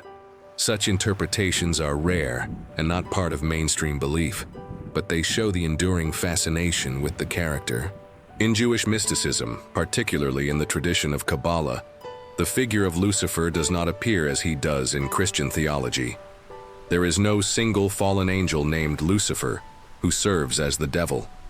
Instead, the themes that in Christianity became attached to Lucifer, light, pride, rebellion, and the interplay of good and evil, are expressed through a more complex symbolic system. In this framework, the Lightbringer is not simply a villain, but can represent a necessary aspect of creation, one that is intertwined with the divine plan in ways that defy simple moral categories. The starting point for understanding Kabbalah's perspective is the idea that all reality flows from the Ein Sof, the infinite, the limitless source of all being. From this infinite source emanate the Sephirot, 10 attributes or channels through which divine energy enters and sustains the universe. These Sephirot are often depicted as a tree or diagram, known as the Tree of Life, with each attribute representing a different aspect of God's presence, from wisdom and understanding to mercy and strength. Within this structure, light itself is a key metaphor. The light is the emanation from the divine source, and everything in creation is, in a sense, a vessel for this light. But the mystics also speak of a problem. The vessels that receive the divine light are not perfect. In a primordial event known as the shattering of the vessels, Shevirat HaKelim, some of these vessels broke under the intensity of the light, scattering sparks throughout creation. These sparks became trapped within the realms of impurity, known as the Qliphoth. The Qliphoth, literally shells or husks, are the shadow side of the Sephirot. They are the forces of imbalance and distortion that exist when divine light is cut off from its source and misused. Here is where the parallels to the Lucifer archetype begin to emerge. In Christian thought, Lucifer is a being of light who falls, becoming the ruler of darkness. In Kabbalistic thought, the light itself can be captured and misdirected, giving rise to powerful but unbalanced spiritual forces. Some later Kabbalistic writings, particularly in the mystical literature of the Middle Ages, interpret certain biblical figures or angelic beings as embodying this misdirected light. The morning star imagery from Isaiah 14:12 is not central to Jewish mysticism, but the idea of a high spiritual being falling into imbalance resonates with the concept of the qliphoth. In this view, the fall is not necessarily about open rebellion against God, but about the distortion of divine energy when it is separated from its source. There are also mystical traditions that speak of Samael, a complex and often ambivalent figure in Jewish lore. Samael is sometimes depicted as an angel of death, an accuser in the heavenly court, and even as the serpent in Eden. In certain mystical texts, Samael is paired with Lilith, forming a symbolic union of male and female aspects of the shadow side. While Samael is not identical to the Christian Lucifer, the overlap is clear. Both are high-ranking spiritual beings associated with temptation, judgment, and the darker aspects of the divine plan. In some esoteric interpretations, Samael is even described as once having a place close to God, before taking on his role as adversary. What makes the Kabbalistic perspective unique is its refusal to see these shadow forces as wholly separate from God's creation. In Christian theology, Lucifer's fall represents a permanent break, a move from perfect goodness to pure evil. In Kabbalah, even the most distorted energies originate from the divine light, and their existence serves a role in the cosmic process. The task of humanity is not to destroy these forces outright, but to elevate the sparks, to restore the trapped light to its proper source through righteous action, tikkun olam, the repair of the world. In this sense, the light-bringer archetype that Christianity personified as Lucifer is present in Kabbalah as a more abstract principle. The light can descend into darkness, but it retains its origin in the infinite. The danger comes when beings, human or angelic, cling to the light for their own purposes, cutting it off from its source. This misuse is not merely disobedience, it is a disruption of the cosmic harmony. Kabbalah also treats pride differently from Christian theology. While pride is still considered a dangerous trait, the mystics focus more on imbalance than on disobedience as the root of spiritual downfall. Too much severity, gevurah without mercy, chesed, or too much expansiveness without restraint, can lead to the creation of husks that distort the divine flow. In this way, the fall is less about a single moment of rebellion and more about a gradual movement into disharmony. Mystical interpretations of Isaiah 14:12 do exist within Jewish tradition, but they often remain closer to the original context of mocking the king of Babylon. However, for Kabbalists, the image of a shining star losing its place can serve as a symbolic lesson about spiritual responsibility. The higher a being's capacity to channel divine light, the greater the risk if that being becomes imbalanced or self-focused. This mystical framework also shifts how we understand the adversary's role. In Christian thought, Lucifer's rebellion is a catastrophic event that introduces evil into the cosmos. In Kabbalah, the shadow side, the Sitra Achra or other side, exists as part of the structure of creation. It is the necessary contrast that allows free will and moral choice to exist. The presence of shadow forces like Samael is not outside of God's sovereignty. It is part of the arena in which human souls develop and fulfill their purpose. In practical terms, this means that Jewish mysticism is less concerned with the biography of a single fallen angel and more focused on the ongoing dynamics between light and darkness, balance and imbalance. The Yisi Lucifer archetype here is more a principle than a personality, a warning about what happens when divine gifts are turned toward selfish ends. This difference in perspective also influences how evil is addressed. In Christian devotional life, prayers may focus on resisting the temptations of Satan as an external enemy. In Kabbalistic thought, the emphasis is often on inner work, refining the self, balancing the sephirot within one's own soul, and performing actions that help restore harmony to the world. The adversary exists, but the primary battlefield is within the human heart and intention. By the early 14th century, the medieval Christian image of Lucifer was already well formed, the brightest of angels, cast down for pride, now ruling over the realm of the damned. But in 1320, The Italian poet Dante Alighieri gave this figure one of the most enduring and visually striking portrayals in all of Western literature. In the final cantos of his Inferno, the first part of the Divine Comedy, Dante offered a vision of Lucifer that would shape European imagination for centuries, not as a fiery overlord commanding legions, but as a silent, frozen monument to the consequences of rebellion against God. Dante's Inferno is a guided journey through the 9 circles of hell, each devoted to a particular category of sin. The structure reflects medieval theology, which organized sins in a hierarchy from lesser to greater, with punishment matching the moral weight of the crime. The final circle, the 9th, is reserved for the worst sin of all: treachery, betrayal of trust. It is here, in the very center of hell, that Dante places Lucifer. Dante's choice to depict hell, as deepest region, not as a lake of fire but as a frozen wasteland, was radical.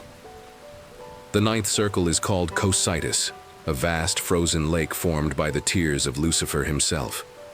In Dante's moral vision, the coldness symbolizes the absence of God's warmth and love, the complete severing of the soul from divine grace. Fire may suggest energy and passion, but here there is only stillness and paralysis, a fitting end for the ultimate act of self-exile. When Dante the character and his guide, the Roman poet Virgil, reach the center, they see Lucifer imprisoned waist-deep in ice. He is enormous, dwarfing everything around him, and possesses 3 faces, one red, one yellow, one black, each chewing eternally on a famous traitor. In the central mouth is Judas Iscariot, the disciple who betrayed Christ. In the other 2 are Brutus and Cassius, the assassins of Julius Caesar. By including these historical and biblical figures, Dante links political betrayal with spiritual treachery, making Lucifer the devourer of history's most infamous betrayers. Lucifer's wings are another striking detail. They are enormous, bat-like, and constantly flapping as if he is trying to escape. But their motion only worsens his condition. The wind they create freezes the lake further, trapping him all the more securely. This image captures a central theme of Dante's vision: the damned perpetuate their own suffering. Lucifer is not an active ruler of hell and Inferno. He is not issuing orders or tormenting souls directly. He is a prisoner, silent, immobilized, and bound by the consequences of his own rebellion. Dante's Lucifer does not speak. His silence contrasts sharply with the eloquence given to him by later authors like John Milton. In Inferno, Lucifer's muteness is part of his punishment. He has lost not only his place in heaven, but also the dignity of speech, reduced to a monstrous presence defined by his crime and its eternal result. In Dante's moral universe, this silence underscores the futility of rebellion against God. The once light-bringer is now incapable of bringing forth anything, even words. Theologically, Dante's portrayal aligns with medieval scholastic thought, particularly the view that the gravest sin is the betrayal of ultimate trust, turning against God himself. The rebellion of Lucifer, the betrayal by Judas, and the assassination of Caesar are presented as variations of this same sin. The fact that Lucifer is at the center of hell, with the other traitors in his mouths, visually links these acts together, reinforcing the idea that treachery is the coldest, most isolating sin of all. Dante's Inferno also helps solidify the popular association of Lucifer with physical grotesqueness. While earlier depictions often retained some of his angelic beauty, even after the fall, Dante's Lucifer is monstrous, huge, deformed, with leathery wings and a terrifying presence. His 3 faces are a distorted parody of the Holy Trinity, suggesting that in his rebellion, Lucifer became a twisted reflection of what he once served. This image of the devil, as a warped mockery of divine perfection, would recur in art and literature long after Dante. Importantly, Dante's work was not just a personal vision. It was shaped by the religious and political environment of late medieval Italy, where betrayal and factional conflict were pressing concerns. By placing political traitors alongside Lucifer, Dante blurred the line between civic and spiritual crimes. For his audience, The Inferno was both a theological meditation and a pointed commentary on the world they lived in. The influence of Dante's Lucifer was immense. Artists of the Renaissance and Baroque periods painted and sculpted him based on Dante's descriptions, emphasizing his enormous size, wings, and imprisonment in ice. The frozen hell of Cocytus appeared in countless visual interpretations, from illuminated manuscripts to modern fantasy art.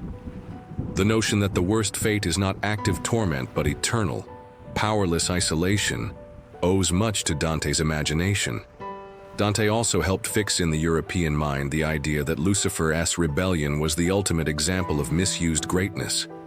Here was a being of immense beauty and power, brought to a state of utter impotence by his own pride.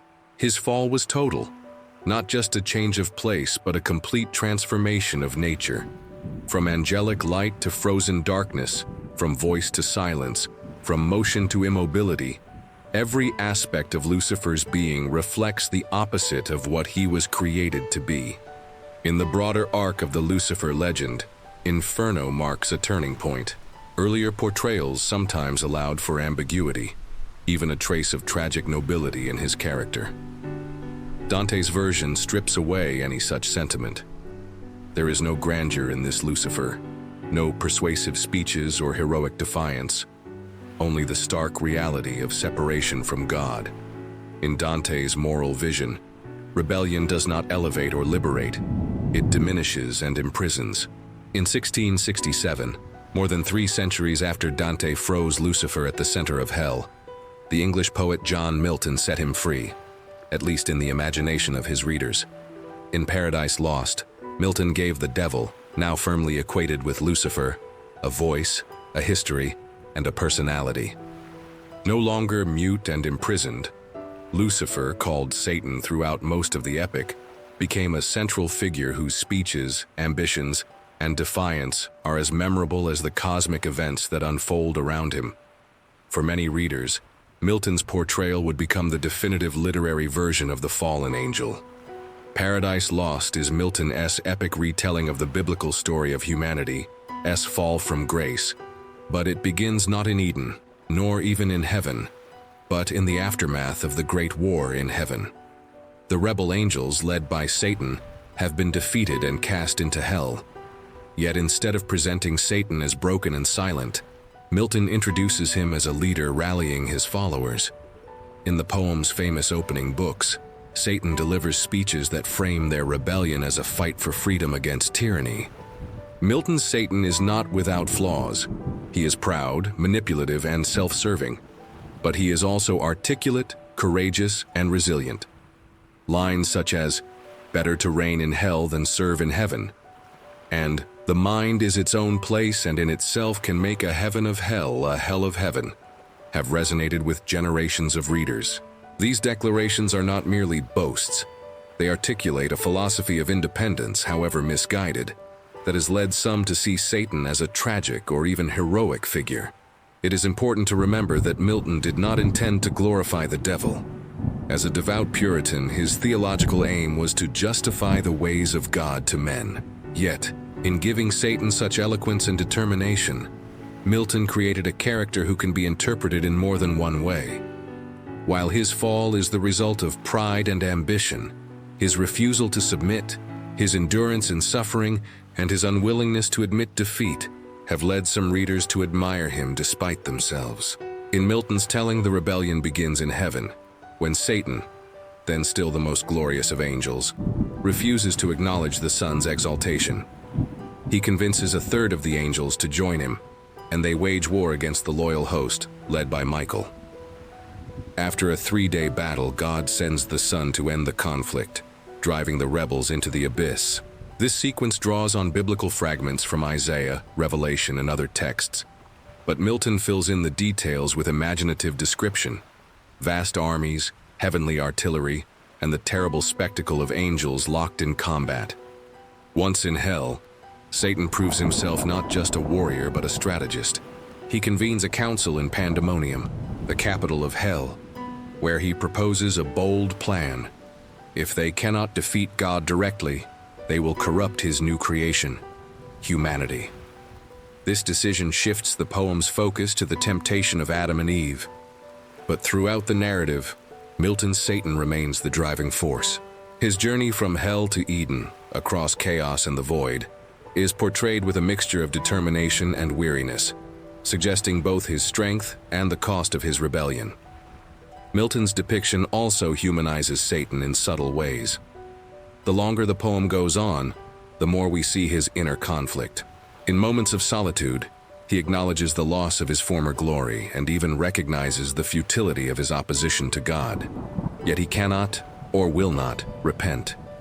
His pride, the very thing that led to his fall, now locks him into his path. This inability to turn back is what makes him a tragic figure.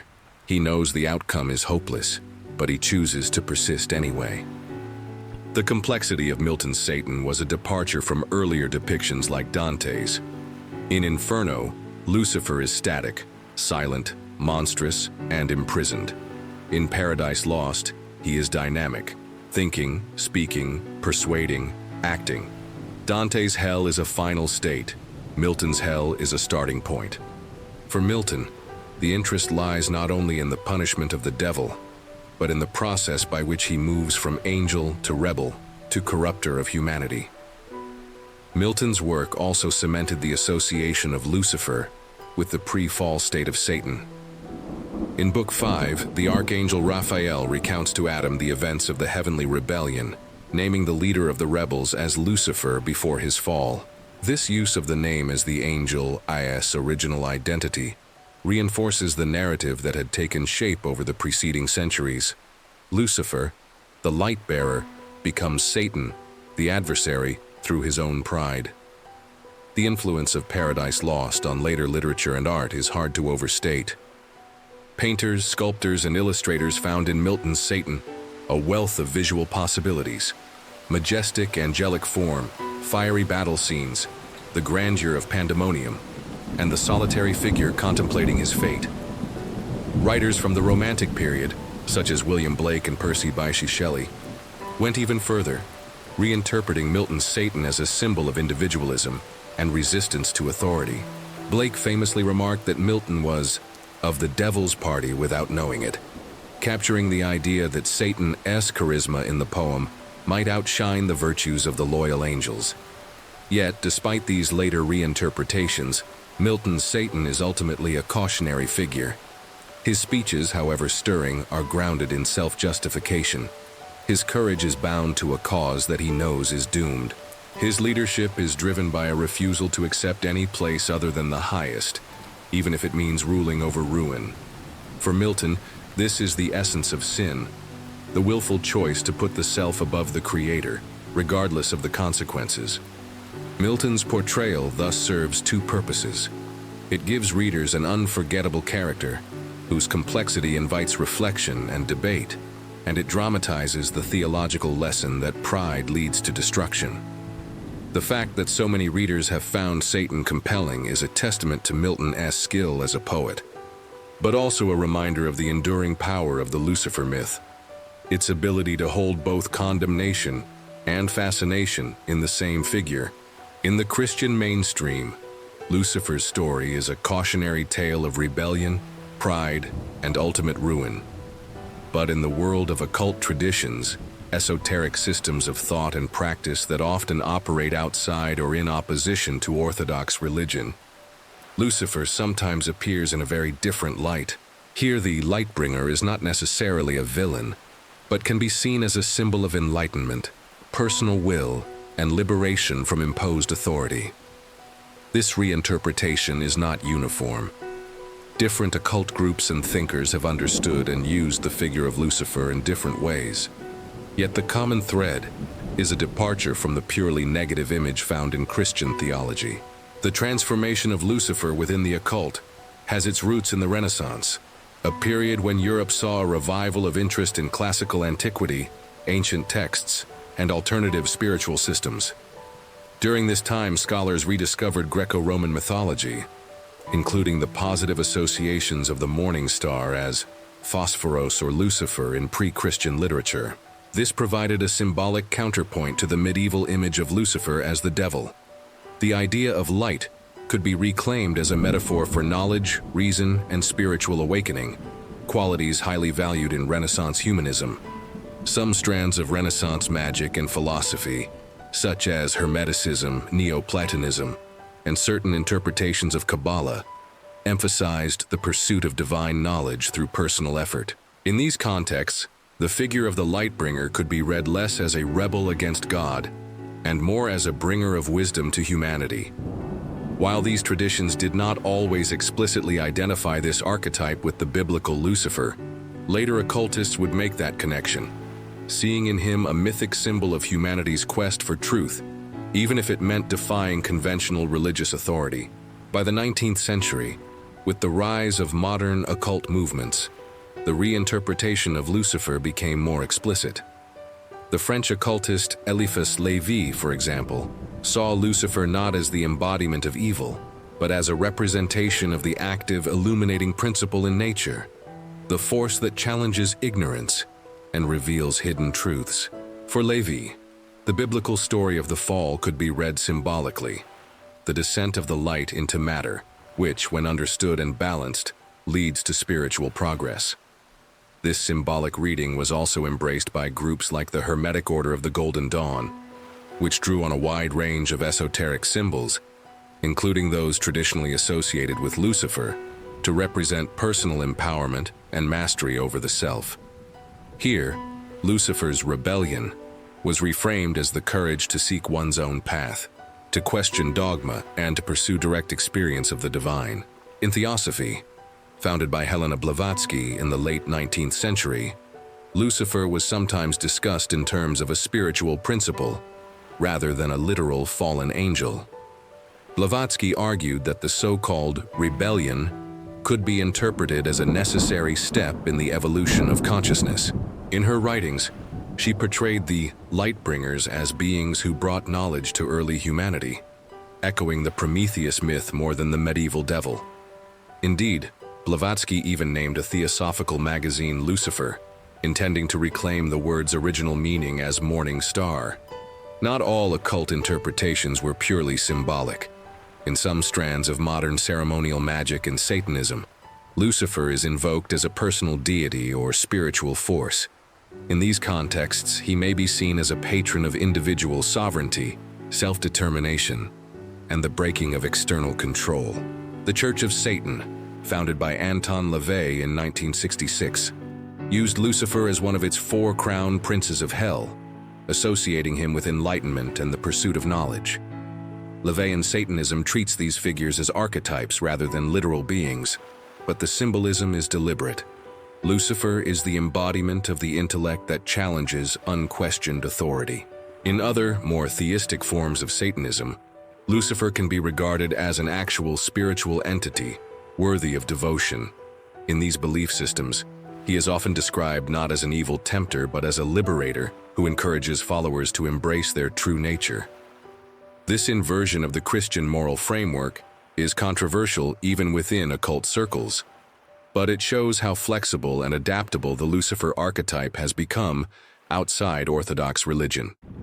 Lucifer's role in occultism is also tied to the theme of initiation, entering into hidden knowledge through personal transformation.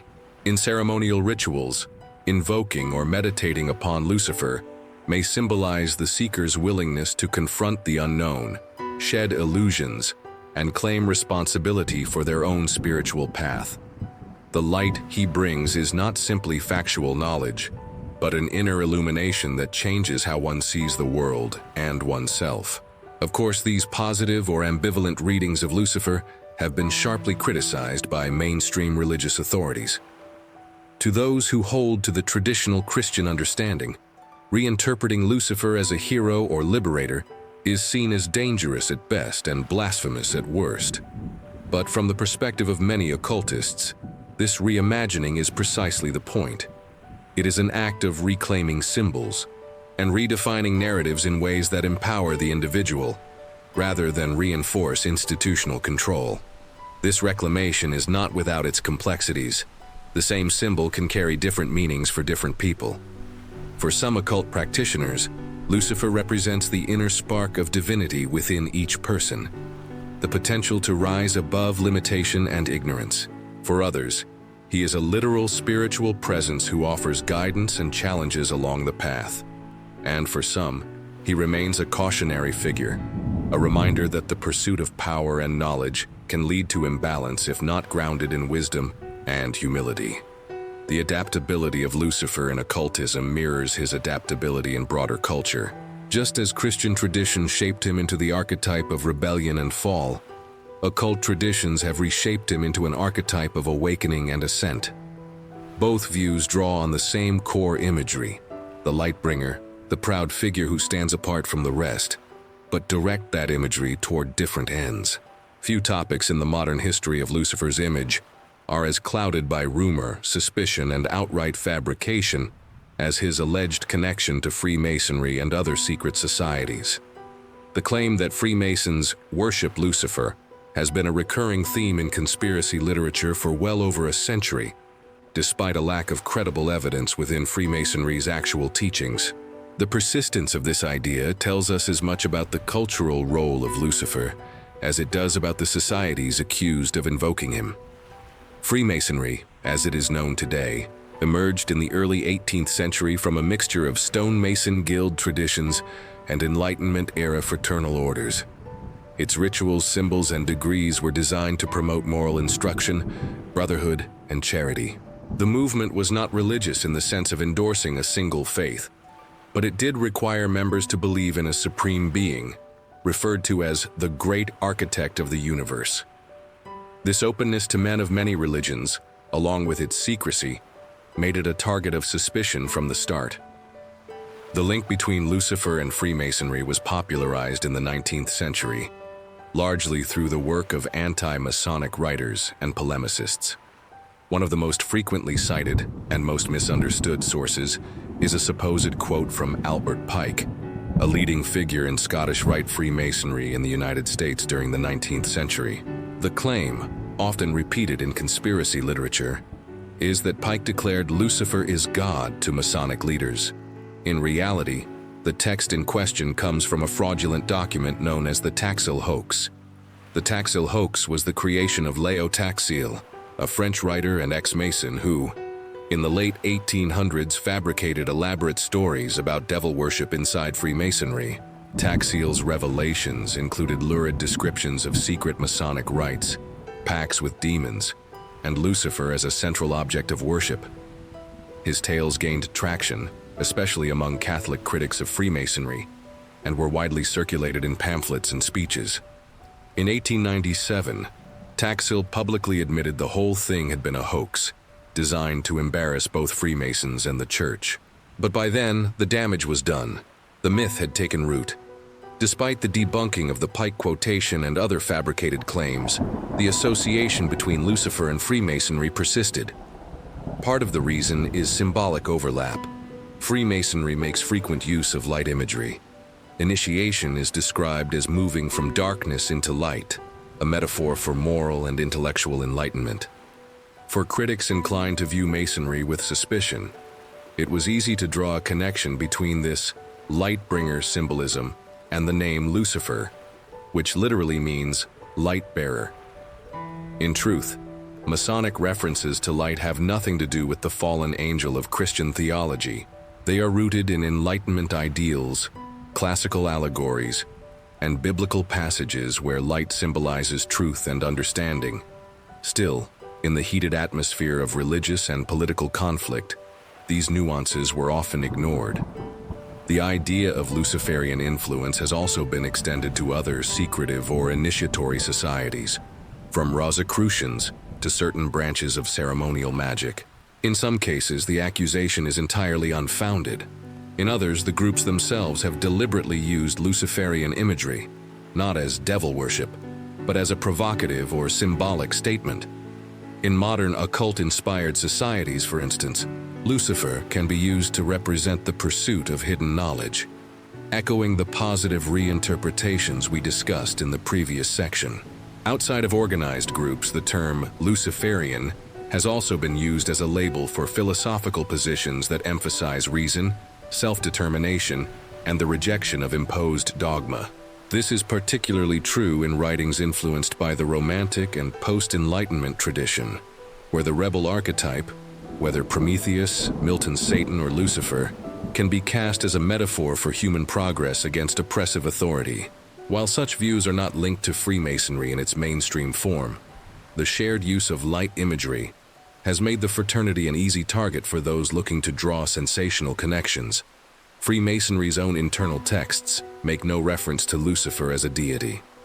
Rituals center on allegorical building projects, moral virtues, and the idea of building one's character as a temple to God. Nevertheless, the persistent rumor of Luciferian ties has been fueled by the secrecy of Masonic meetings, the complexity of their symbols, and the fraternity's long history of being misunderstood by outsiders. In the 20th and 21st centuries, conspiracy theories about a Luciferian New World Order have brought the Freemasonry-Lucifer connection into the Internet age. These theories often recycle old fabrications like the Taxil hoax, mixing them with modern political anxieties. Social media, video platforms, and online forums have allowed such claims to spread far beyond their original audiences, often without reference to the historical context or the debunking that followed. The endurance of this myth reflects a broader cultural pattern. Lucifer's name and image are highly adaptable, able to be deployed as a shorthand for almost any kind of hidden power, rebellion, or forbidden knowledge. Whether or not it has anything to do with the actual beliefs or practices of the groups in question is often beside the point for those telling the story. The power of the name lies in its symbolic weight and its ability to provoke strong emotional reactions: fear, fascination, or both. If anything, the Lucifer Freemasonry connection is a case study in how an idea, once attached to a secretive group, can persist for generations despite a lack of factual basis. The myth's longevity shows how deeply ingrained Lucifer has become in the Western symbolic vocabulary, not only as a theological figure, but as a cultural emblem of the hidden, the forbidden, and the potentially subversive. In modern witchcraft and neo-pagan traditions, Lucifer sometimes appears in a form that would be unrecognizable to the medieval Christian imagination. Here, he is not the horned devil ruling over the damned, nor the silent monster of Dante's frozen hell. Instead, he is often understood as a god of light, a bringer of knowledge, a spirit of personal liberation, or even a patron of individual sovereignty. In these settings, the name Lucifer is reclaimed and reframed, stripped of much of its purely negative biblical baggage, and reinterpreted through the lens of nature-based spirituality and magical practice. The roots of Lucifer's appearance in witchcraft are varied. In some cases, the figure emerges from the same 19th and early 20th century occult revival that influenced ceremonial magic, theosophy, and other esoteric systems. These movements were already reinterpreting Lucifer as a symbol of enlightenment rather than evil, and some practitioners of witchcraft absorbed that symbolism into their own frameworks. In other cases, Lucifer's presence is tied to older European folk traditions about the light bringer, or shining morning star, which were never entirely erased by Christian demonization.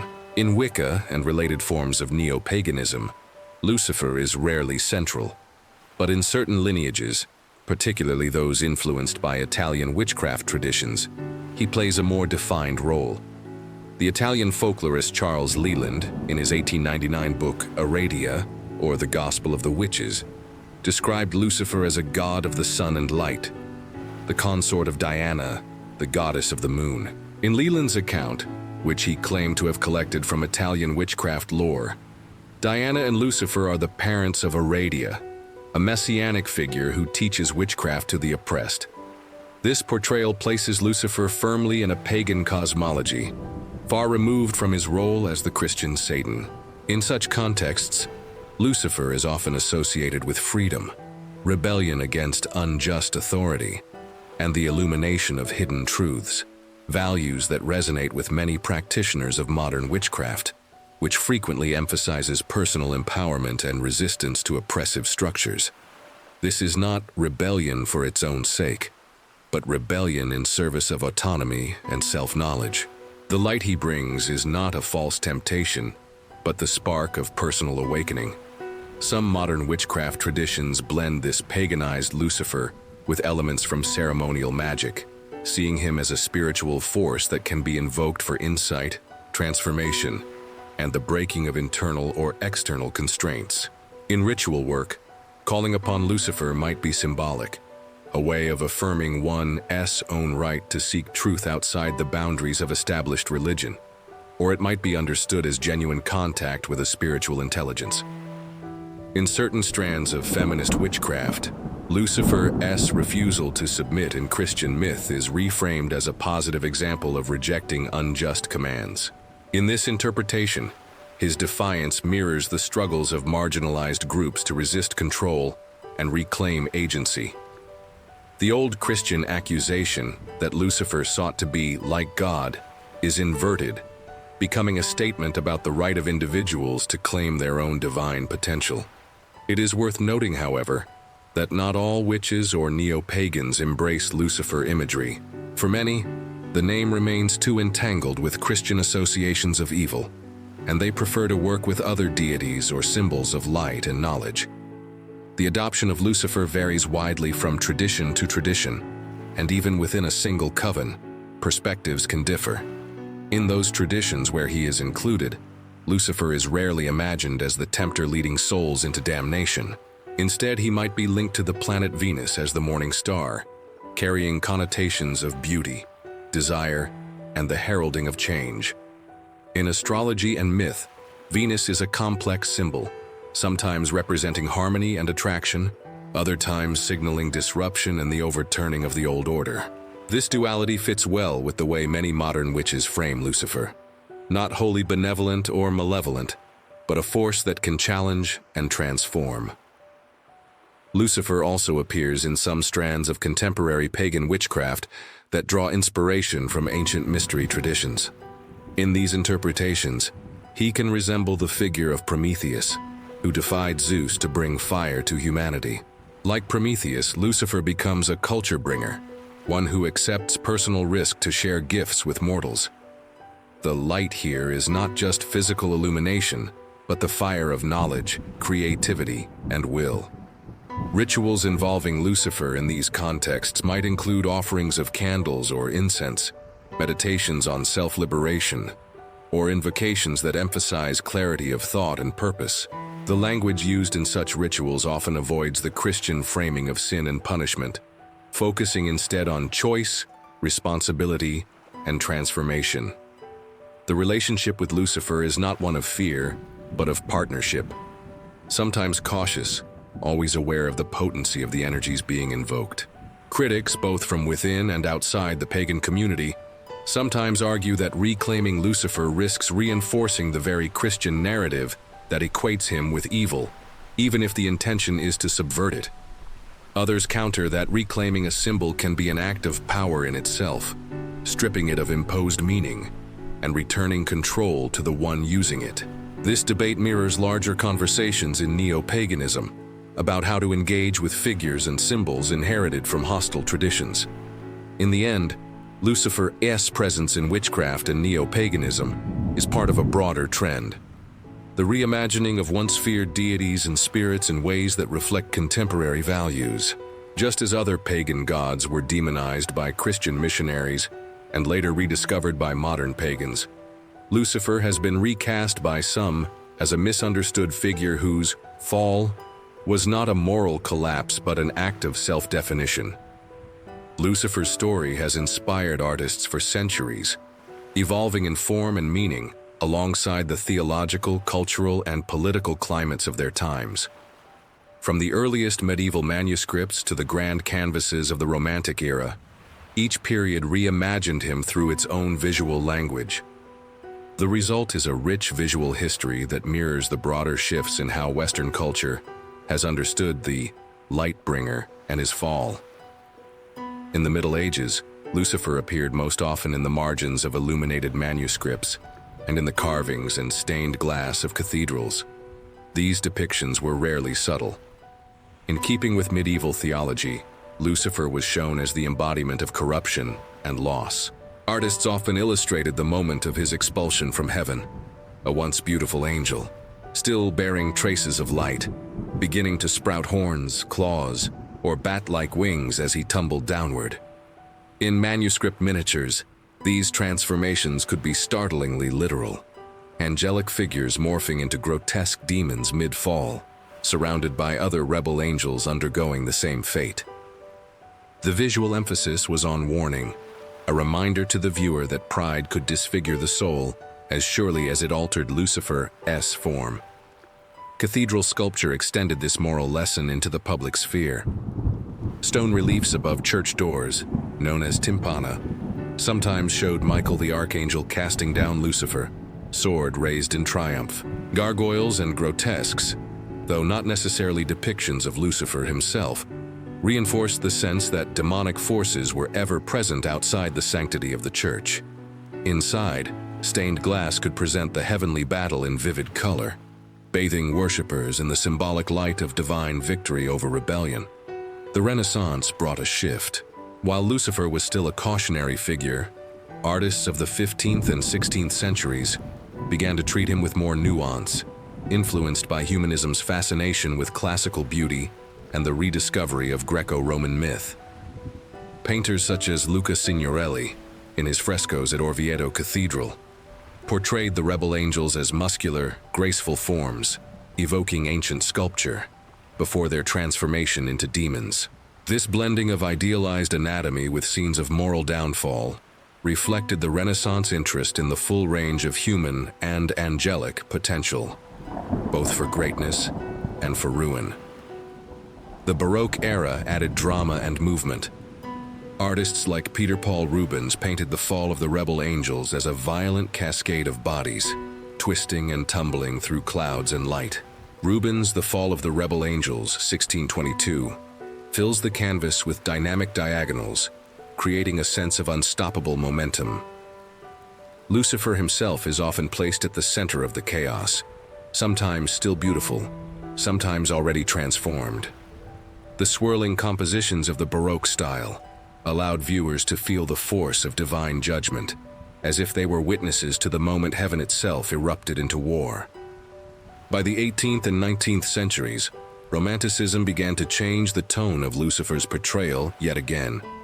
Romantic artists were drawn to themes of rebellion, individualism, and the tragic hero, qualities they sometimes found in the fallen angel. In 1847, Alexandre Cabanel painted The Fallen Angel, depicting Lucifer as a youthful, muscular figure seated on a rock, one arm folded across his knee, his other hand supporting his head. His expression is a mixture of fury and grief, and his eyes are bright with unshed tears. This painting captures the romantic fascination with the noble outcast, a figure whose suffering is as compelling as his crime. Similarly, Gustave Doré's engravings for John Milton's Paradise Lost in the mid-19th century gave the world some of its most enduring images of Satan, Lucifer. Doré depicted him with grand, sweeping wings, standing defiantly amidst the ruins of battle, or addressing the legions of the damned. These illustrations solidified Milton's version of the fallen angel as both majestic and tragic, influencing countless later visual interpretations in literature, film, and even comic books. Romantic-era depictions often blurred the line between admiration and condemnation. Lucifer's beauty was emphasized alongside his defiance, inviting viewers to empathize with his plight, even as they recognized his guilt. This was a departure from earlier periods where the goal was to repel or terrify. In the romantic imagination, Lucifer at his fall could be read not only as a warning about pride, but also as a meditation on the cost of freedom and the isolation of those who resist authority. In the 20th and 21st centuries, artistic portrayals of Lucifer have become even more diverse. Some contemporary works return to the medieval grotesque, using exaggerated demonic forms to explore themes of horror and corruption. Others lean into the romantic tradition, presenting Lucifer as a charismatic anti-hero, or even an androgynous figure of beauty and light. In graphic novels, films, and television, Lucifer can be a suave detective, a charming con man, or a brooding loner, roles that play on his adaptability as a cultural symbol. Modern fine art has also engaged with Lucifer as a metaphor. In some works, the fall from heaven becomes an allegory for political disillusionment, the loss of innocence, or the struggle of the artist against societal norms. The imagery of the morning star, bright yet doomed to fade, remains a powerful shorthand for ambition, brilliance, and the risk of self-destruction. Throughout these centuries, one constant remains: the visual language of light and darkness. Whether medieval or modern, grotesque or romanticized, artists have used contrasts of illumination and shadow to define Lucifer's identity. In medieval stained glass, the light streaming through might frame Michael's sword and Lucifer's fall. In a 19th century canvas, the pale glow on Lucifer's skin might stand out against the storm clouds of divine wrath. In a modern digital painting, the morning star might gleam on the horizon behind a solitary figure, wings folded, as if caught between past glory and present exile. Lucifer's journey through art history reflects the same adaptability we have seen in theology, literature, and popular culture. He can be a monster or a martyr, a grotesque warning or a tragic muse. Artists have found in him an inexhaustible source of imagery because his story speaks to fundamental human concerns: the allure of power, the danger of overreaching, and the complex beauty of the moment before the fall. John Milton's Paradise Lost may be the most famous literary portrayal of Lucifer, but it is far from the only one. In the centuries since its publication in 1667, countless writers have drawn on the figure of the fallen angel, reshaping him to fit their own philosophical concerns, political contexts, and artistic aims. Some have treated him as a tragic anti-hero, others as a satirical figure, and still others as a pure symbol, detached from theology and reimagined as a metaphor for rebellion, ambition, or the human search for knowledge. In the 18th century, the Enlightenment's focus on reason and individual liberty provided fertile ground for new interpretations of Lucifer. Voltaire, for example, while not writing extensively about him, often used biblical figures as vehicles for critique of authority and superstition. The fallen angel's refusal to accept imposed order resonated, in subtle ways, with Enlightenment skepticism toward divine right monarchy and institutional religion.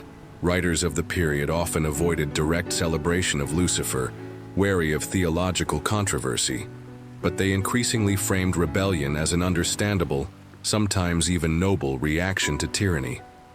The Romantic movement in the late 18th and early 19th centuries took these seeds and developed them more openly. Poets like Lord Byron and Percy Bysshe Shelley saw in Milton Satan, often conflated with Lucifer, the embodiment of the solitary, defiant individual who stands against overwhelming power. Byron's Cain, a Mystery, 1821, depicts Lucifer as a guide to forbidden knowledge, leading Cain to question the justice of God and the meaning of mortality. In this work, Lucifer is eloquent, persuasive, and deeply human in his frustration with divine authority. Shelley's Prometheus Unbound does not feature Lucifer directly, but its reimagining of the Prometheus myth parallels the Romantic reinterpretation of the fallen angel, a rebel punished for empowering humanity. For these writers, Lucifer was not merely an object of moral condemnation, but a mirror for human ambition and a symbol of the costs of resisting unjust systems. The Romantic fascination with individual emotion, subjective truth, and the sublime lent itself naturally to reimagining the most famous rebel in Western theology. In the Victorian era, the figure of Lucifer continued to appear, though often framed within moral cautionary tales or symbolic poetry. Algernon Charles Swinburne's verse occasionally invoked Luciferian imagery to explore themes of beauty, decay, and forbidden desire. The pre-Raphaelite poets and painters, in their fascination with fallen beauty, sometimes echoed Lucifer's trajectory in their characters and settings, even when he was not named explicitly. The late 19th century also saw the emergence of occult and esoteric literature that embraced Lucifer as a positive archetype. In some theosophical writings, as we've seen earlier, Lucifer became the light bringer, in the most literal sense, a herald of enlightenment who challenges the complacency of blind faith. Journals such as Lucifer, edited by Helena Blavatsky, used the name to provoke thought and to signal a rejection of dogmatic religion in favor of spiritual exploration. The 20th century expanded the literary field even further. In works of modernist and postmodernist fiction, Lucifer often appears not as a literal being, but as a symbol of alienation, disillusionment, or creative destruction. Mikhail Bulgakov's The Master and Margarita presents Woland, a devilish figure who is not purely evil, but a complex agent of justice and chaos in Soviet Moscow. While Woland is not exactly Lucifer, his role draws on the same tradition of using the fallen angel archetype to explore moral ambiguity and the limits of human control. In C.S. Lewis's The Screw-Tape Letters, the devil and his underlings are depicted with satirical wit, using the demonic perspective to expose human folly. Although Lewis does not center Lucifer himself, the hierarchy of hell he imagines owes much to the Miltonic legacy. Conversely, in William Blake Ness' poetry, particularly The Marriage of Heaven and Hell, the rebel S voice becomes a prophetic one, challenging conventional morality and celebrating the energy of opposition. Blake's devil is not a corrupting force but a creative one, necessary for balance and growth. In contemporary literature, Lucifer has taken on still more forms. Fantasy novels and graphic novels often recast him as a charismatic ruler of hell, a misunderstood exile, or even a reluctant ally to humanity.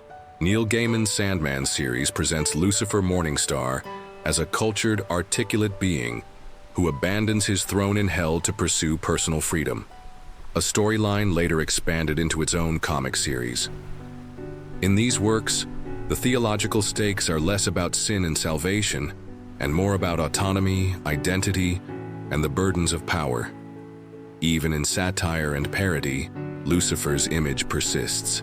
Writers use him as a shorthand for ultimate rebellion, whether to explore serious philosophical questions or to lampoon the fears and fantasies that surround the idea of the devil. The adaptability of the figure, able to serve as a moral warning, a romantic hero, a political allegory, or a source of humor, has ensured his continued relevance across genres and generations. What emerges from this broad literary history is the sense that Lucifer functions less as a fixed character and more as a flexible archetype. His traits, intelligence, ambition, defiance, beauty, and tragedy, can be emphasized or suppressed to suit the needs of the story. He can be a villain, a hero, or something in between. And the choice says as much about the author and their times as it does about the tradition itself. From Byron's defiant guide to forbidden truth, to Gaiman's philosophical ruler of hell, to Blake's visionary challenger of moral convention, Lucifer's literary life has mirrored the shifting boundaries of what it means to question authority. Each retelling adds another layer to his mythology, ensuring that he remains a central, if contested figure, in the imaginative landscape of the West. When moving from the page to the screen, Lucifer takes on new layers of meaning. Film and television have a unique way of shaping public perception because visual storytelling allows for immediate emotional impact. The camera captures not only what Lucifer says or does, but how he looks, how the light falls on him, and how music and pacing influence the audience's reaction. As a result, screen portrayals have both reinforced older traditions and pushed the figure into directions unimaginable to earlier centuries. Early cinema in the first half of the 20th century was cautious with direct depictions of Lucifer. In part, this was because of strict moral codes such as the Hays Code in Hollywood, which limited explicit religious content and anything that might seem to glorify evil. When the devil appeared, it was often in allegorical or heavily symbolic forms, sometimes as a shadowy tempter, sometimes disguised as a charming but morally suspect figure. In these early films, Lucifer usually embodied temptation in its most theatrical sense, offering characters wealth, beauty, or power in exchange for their souls. As special effects improved and censorship began to loosen in the mid-20th century, filmmakers could experiment more. The 1967 film Bedazzled presented the devil as a suave, witty man in a business suit, played by Peter Cook, blending charm and manipulation in a way that would influence later portrayals. Around the same time, darker horror films began to present more frightening versions. While movies like Rosemary's Baby and The Omen did not depict Lucifer directly, they built stories around his influence, whether through an antichrist figure or through unseen supernatural forces. These films leaned into dread and paranoia, reflecting Cold War anxieties and growing public fascination with occult themes. The 1970s and 1980s also brought more adventurous and symbolic portrayals. In The Devil's Advocate, 1997, Al Pacino's John Milton is not only a devil figure in name, but a literal embodiment of Satan, articulate, charismatic, and deeply manipulative. The film places him in a corporate law firm, updating the old Faustian bargain for an era of economic ambition and moral compromise. This modern setting resonated with audiences because it suggested that Lucifer's influence might thrive, not in dark rituals, but in glossy boardrooms and high-rise offices. Television began to play an equally important role in reshaping the image of Lucifer. In the 1990s and 2000s, shows like Buffy the Vampire Slayer and Supernatural featured devil-like characters who were powerful but complex, blending menace with moments of humor or vulnerability. These portrayals moved away from the idea of Lucifer as purely monstrous, aligning more with literary traditions that saw him as layered and, at times, relatable. One of the most influential recent portrayals came with the series Lucifer, 2016-2021, adapted from Neil Gaiman's interpretation in The Sandman. Played by Tom Ellis, this Lucifer Morningstar is a charismatic nightclub owner who works alongside the Los Angeles Police Department, solving crimes while wrestling with questions of morality, love, and his place in the universe. The show reimagined the fallen angel as a flawed but essentially sympathetic figure, more concerned with personal redemption than with damning humanity. For many modern viewers, this version became the defining image of Lucifer, not as a distant theological concept, but as a witty, stylish, and emotionally conflicted character. Film and television also excel at visual symbolism. Directors often use lighting to reinforce the duality of Lucifer's nature. Soft, golden tones to suggest his past as the light bringer, contrasted with darker, cooler tones to hint at his fall. Costume design, too, plays a role. Sharp suits for the modern trickster, flowing robes or armor for the mythic rebel, or casual clothes for the disarming everyman. The visual medium can toggle between these modes quickly, making Lucifer adaptable to multiple genres, from horror to comedy to romance. International cinema has also contributed unique perspectives. In some Latin American films and telenovelas, Lucifer appears in stories that blend Christian imagery with local folklore, emphasizing the tension between spiritual tradition and modern life. In Japanese anime, the figure of Lucifer sometimes merges with traits from other mythologies, resulting in hybrids that bear only partial resemblance to the biblical archetype. These adaptations reflect how global storytelling reshapes even the most culturally loaded symbols. The challenge for filmmakers and showrunners is balancing familiarity with novelty. Audiences expect certain core elements: pride, charm, intelligence, and a rebellious streak. But they also want to see something that feels fresh. This has led to portrayals that emphasize Lucifer's relationships, inner doubts, or even boredom with his role as ruler of hell. In some narratives, he is weary of the eternal struggle and longs for something different, giving writers the opportunity to explore themes of change and personal growth. At the same time, darker portrayals persist.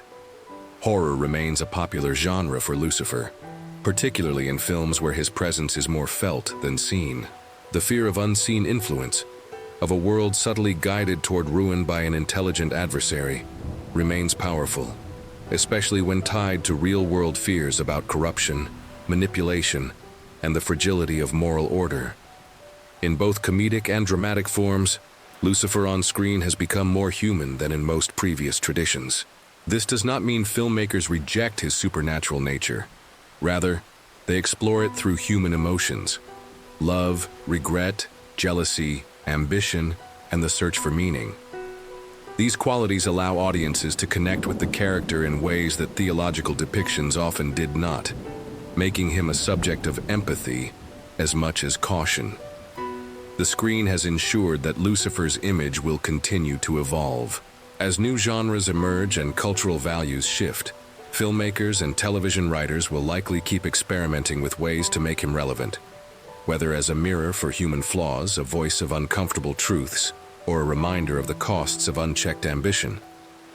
In popular culture, Lucifer has transcended the boundaries of scripture, theology, and even formal literature and film. He has become a cultural shorthand, a symbol recognized far beyond religious contexts.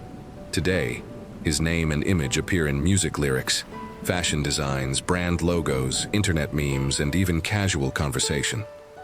The layers of meaning he carries are no longer tied solely to notions of sin and divine rebellion. Instead, they shift fluidly depending on the medium, audience, and intent. One of the clearest arenas where Lucifer appears is music.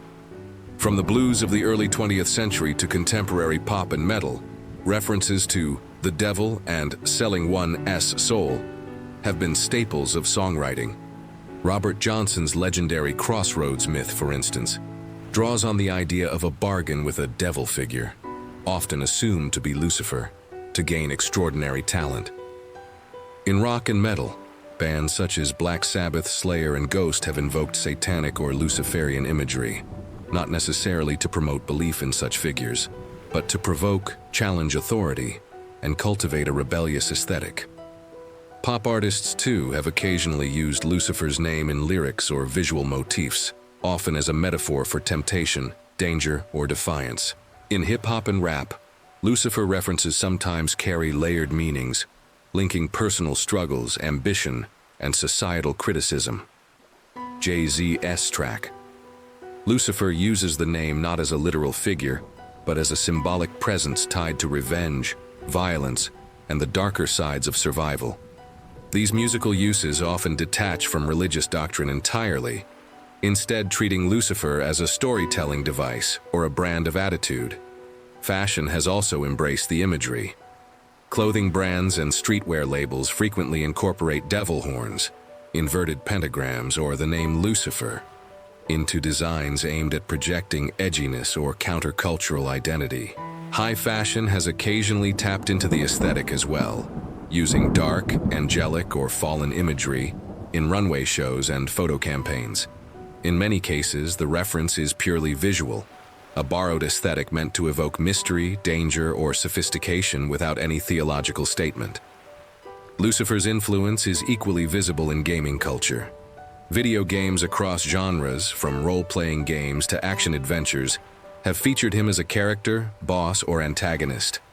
Sometimes he is rendered as a monstrous demon, other times as a suave, human-like adversary with philosophical dialogue.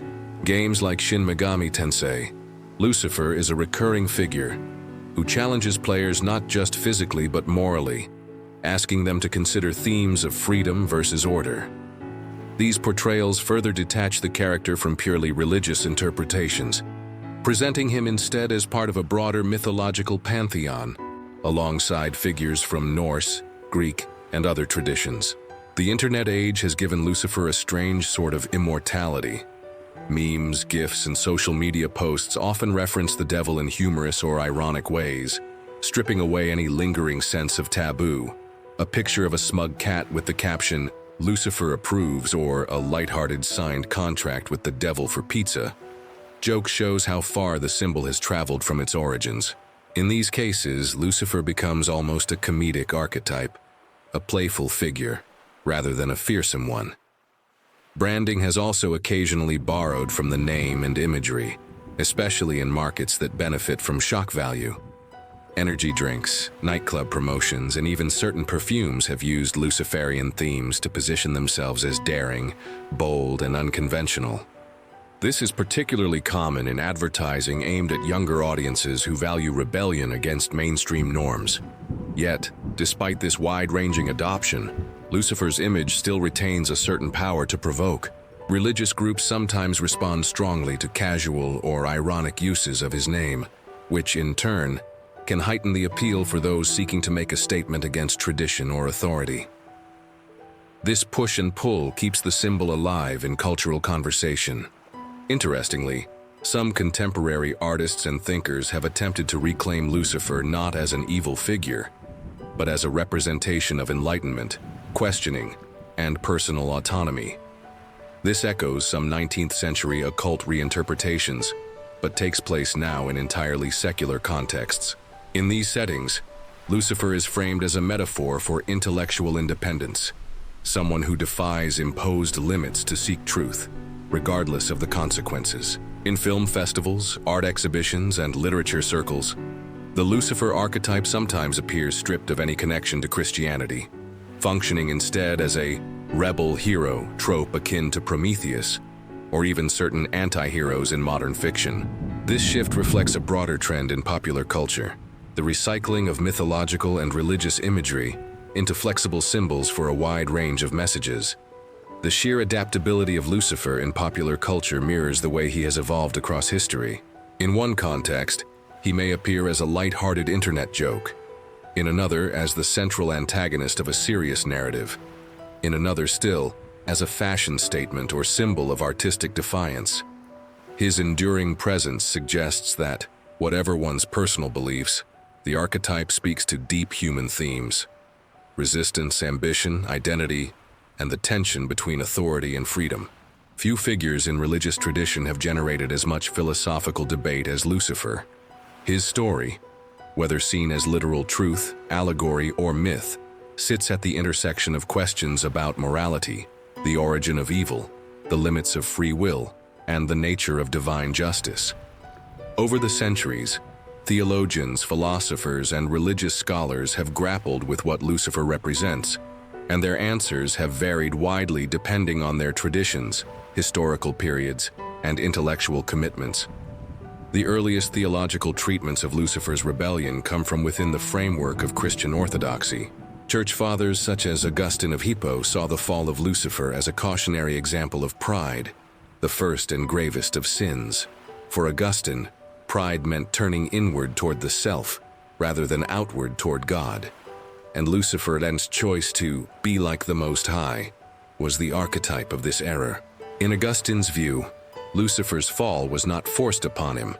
It was a free act of will, revealing that even beings created perfectly could choose wrongly. This idea became a cornerstone of Christian thinking about the problem of evil, that evil is not created by God but emerges from the misuse of created freedom. Thomas Aquinas, writing in the 13th century, expanded on this by analyzing Lucifer's fall in terms of angelic nature. Aquinas argued that angels, being purely intellectual beings, make choices instantly and irrevocably. Lucifer, therefore, did not slowly drift into rebellion.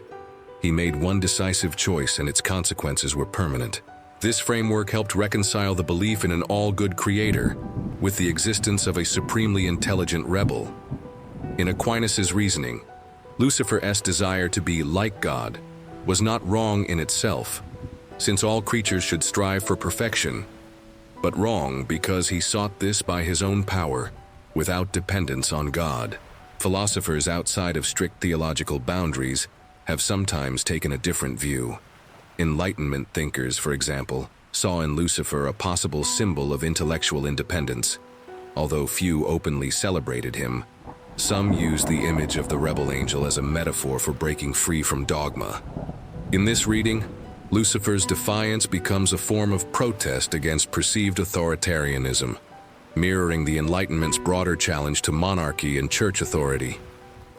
The question of free will versus predestination has also been central to debates about Lucifer's story. If God is all-knowing, did he foresee Lucifer's rebellion? And if so, why create him at all? Some theological traditions, particularly in Calvinism, hold that God's sovereign will encompasses even the fall of Lucifer, using it as part of a larger divine plan. Others, emphasizing human and angelic freedom, argue that foreknowledge does not mean predetermination. God knew Lucifer's choice but did not cause it. This tension reflects broader questions about the compatibility of divine omniscience and genuine freedom. In modern philosophy of religion, Lucifer is often discussed in connection with the problem of evil. If God is all good and all-powerful, why allow a being capable of such vast harm to exist? Some thinkers have argued that the possibility of rebellion is a necessary condition for meaningful love and obedience. Without the option to reject God, acceptance would be meaningless. In this framework, Lucifer's fall is tragic but inevitable in a world where freedom is real. Mystical and esoteric traditions within philosophy and theology have sometimes reinterpreted Lucifer in more positive terms. In certain strands of Kabbalistic thought and in Gnostic-influenced writings, the Lightbringer can be seen as a catalyst for human awakening, a figure who disrupts complacency and forces humanity to confront deeper truths. While these interpretations remain outside Orthodox Christianity, they reflect an ongoing willingness to wrestle with the ambiguity of the symbol. Even in secular philosophy, Lucifer has appeared as a case study in moral autonomy. Existentialist thinkers, for instance, have drawn parallels between the fallen angel's defiance and the human condition. The necessity of defining oneself, even in the face of a universe that may not grant approval. In this sense, Lucifer becomes less a supernatural villain and more an emblem of the individual's struggle to assert meaning in a world shaped by larger powers. At the same time, traditional theology continues to insist on the seriousness of his rebellion. In most Christian frameworks, Lucifer's story is not simply about freedom, but about the misuse of it, a turning away from the source of all good, leading to a corruption of the self. This interpretation keeps the moral weight of the narrative intact, ensuring that it functions not as a romantic tale of independence but as a warning about the dangers of placing one's own will above the divine order. Across all these perspectives, one thing remains consistent. Lucifer is a mirror. Whether viewed as a proud rebel, a tragic figure, a necessary antagonist, or a misunderstood seeker of light, his image reflects the values, fears, and aspirations of the people interpreting him. Theological readings anchor him in the moral structure of the universe. Philosophical readings use him to probe questions that reach beyond doctrine. Together, they ensure that Lucifer's story remains not only a subject of faith, but also a platform for some of humanity's most enduring debates. One of the most persistent debates in biblical scholarship and religious tradition concerns whether Lucifer and Satan are the same being. Popular culture and much of Christian tradition treat them as interchangeable names for the devil, but a closer look at scripture, history, and language reveals a far more complicated picture. The connection between the two is not as straightforward as it might seem, and the merging of their identities took centuries to develop. The term Lucifer itself is Latin, meaning light bringer or morning star, and appears in the Vulgate translation of Isaiah 14:12. Quomodo sesi disti de caelo, Lucifer, qui mane oriabaris. How you have fallen from heaven, O Lucifer, son of the morning. The passage is part of a prophetic taunt against the king of Babylon, mocking his arrogance and downfall. In its original context, it does not refer to a supernatural being at all, but to a human ruler whose pride led to ruin. Over time, however, early Christian interpreters began to see in these words a double meaning, a human king on one level and a spiritual rebellion on another. This allegorical reading laid the foundation for identifying Lucifer with the fallen angel of later tradition. By contrast, the name Satan comes from the Hebrew shaitan, meaning adversary or accuser. In the Hebrew Bible, Satan is not initially a proper name but a role, someone who opposes or challenges. In the book of Job, Shaitan, the accuser, appears as a member of the divine council, tasked with testing Job's faith. He is not portrayed as an outright enemy of God, but as a kind of prosecuting attorney. Only in later Jewish and Christian writings does Satan become a fully hostile, independent figure who stands in opposition to God's purposes. The merging of Lucifer and Satan happened gradually. Early Christian theologians like Origen and Tertullian began to weave together disparate biblical references, Isaiah's morning star. However, not all traditions fully embrace this identification. Some early Jewish interpretations kept Lucifer and Satan as separate concepts entirely, with Lucifer representing a metaphor for human pride and Satan retaining his role as accuser. In certain Gnostic and mystical writings, Lucifer was never equated with the ultimate evil, but instead seen as a bringer of light or knowledge, a role quite different from the adversarial Satan. Language also played a role in the fusion of these identities.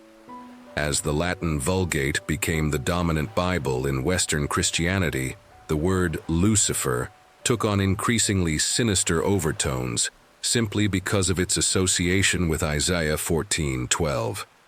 This was reinforced in art, sermons, and later literature, where the name became shorthand for the devil's pre-fall state. Once Milton's Paradise Lost firmly established Lucifer as the proud angel who became Satan, the link became deeply embedded in the popular imagination. Yet modern biblical scholarship often cautions against conflating the two without distinction. Some point out that if we read Isaiah and Ezekiel in their original contexts, the fallen star imagery is poetic language about kings, not angels. They argue that the merging of Lucifer with Satan is a theological development, rather than an explicit biblical teaching. Others, however, maintain that the unity of Scripture allows for multiple layers of meaning, and that the early church was correct in seeing these passages as part of a single spiritual narrative. The question also touches on the nature of evil. If Lucifer and Satan are the same, then evil has a singular origin story, a definitive moment in which one being chose rebellion and became the archetype of all opposition to God. If they are different, then the biblical landscape is more complex, with multiple figures representing different aspects of resistance to divine authority. This difference in perspective can influence everything from how sermons are preached to how literature and film portray the devil. In practical terms, for most people outside academic theology, the distinction rarely matters. In everyday language, Lucifer and Satan function as two names for the same ultimate adversary. Popular media continues to use them interchangeably, often choosing whichever sounds more dramatic or fits the desired aesthetic. In religious devotion and preaching, the unified identity remains powerful because it provides a clear and vivid narrative. The brightest angel became the darkest foe. Still, understanding how and why these two figures became one in the cultural imagination sheds light on the evolution of religious thought. It shows how scripture, translation, interpretation, and art work together over centuries to shape not just theology but the collective mental picture of evil. When we step outside the boundaries of Christianity and Judaism, we begin to see that the figure we call Lucifer has echoes in many other cultures, though the names, appearances, and moral roles vary widely. In some traditions, there are rebellious or fallen beings whose stories parallel the biblical narrative. In others, there are light bringers or knowledge givers who resemble certain aspects of Lucifer's more symbolic or philosophical interpretations. By exploring these parallels, we can see how the archetype of the proud, defiant, or enlightening figure is not confined to one religious framework, but recurs in human storytelling across the world. In Zoroastrianism, for example, the cosmic struggle between good and evil is personified in Ahura Mazda, the supreme god, and Angra Mainyu, or Ahriman, the destructive spirit. While not an angel who fell, Angra Mainyu is a powerful being opposed to the divine order, bringing deceit, chaos, and suffering into the world. Some scholars note similarities between Angra Mainyu's role as a cosmic adversary and the later Christian understanding of Satan, into which the merged figure of Lucifer fits. The Zoroastrian worldview, with its dualistic struggle, may have influenced Jewish thought during the Babylonian exile, planting seeds for later ideas about a personal embodiment of evil. In Islamic tradition, the closest counterpart to Lucifer is Iblis. According to the Quran, Iblis was a jinn who refused God's command to bow to Adam. Out of pride, he declared himself superior, arguing that he was created from smokeless fire, while Adam was created from clay. For this act of disobedience, Iblis was cast out, though he was granted respite until the day of judgment. His role is to tempt and mislead humans, but unlike the Christian devil, he is not omnipresent nor all-powerful. The story's emphasis on pride, disobedience, and the refusal to accept God's will makes Iblis a striking parallel to the Christian Lucifer, even though their theological contexts differ. Hinduism and Buddhism contain figures that share thematic elements, though not identical narratives. In Hindu epics like the Ramayana and Mahabharata, there are asuras, powerful beings who oppose the devas, gods.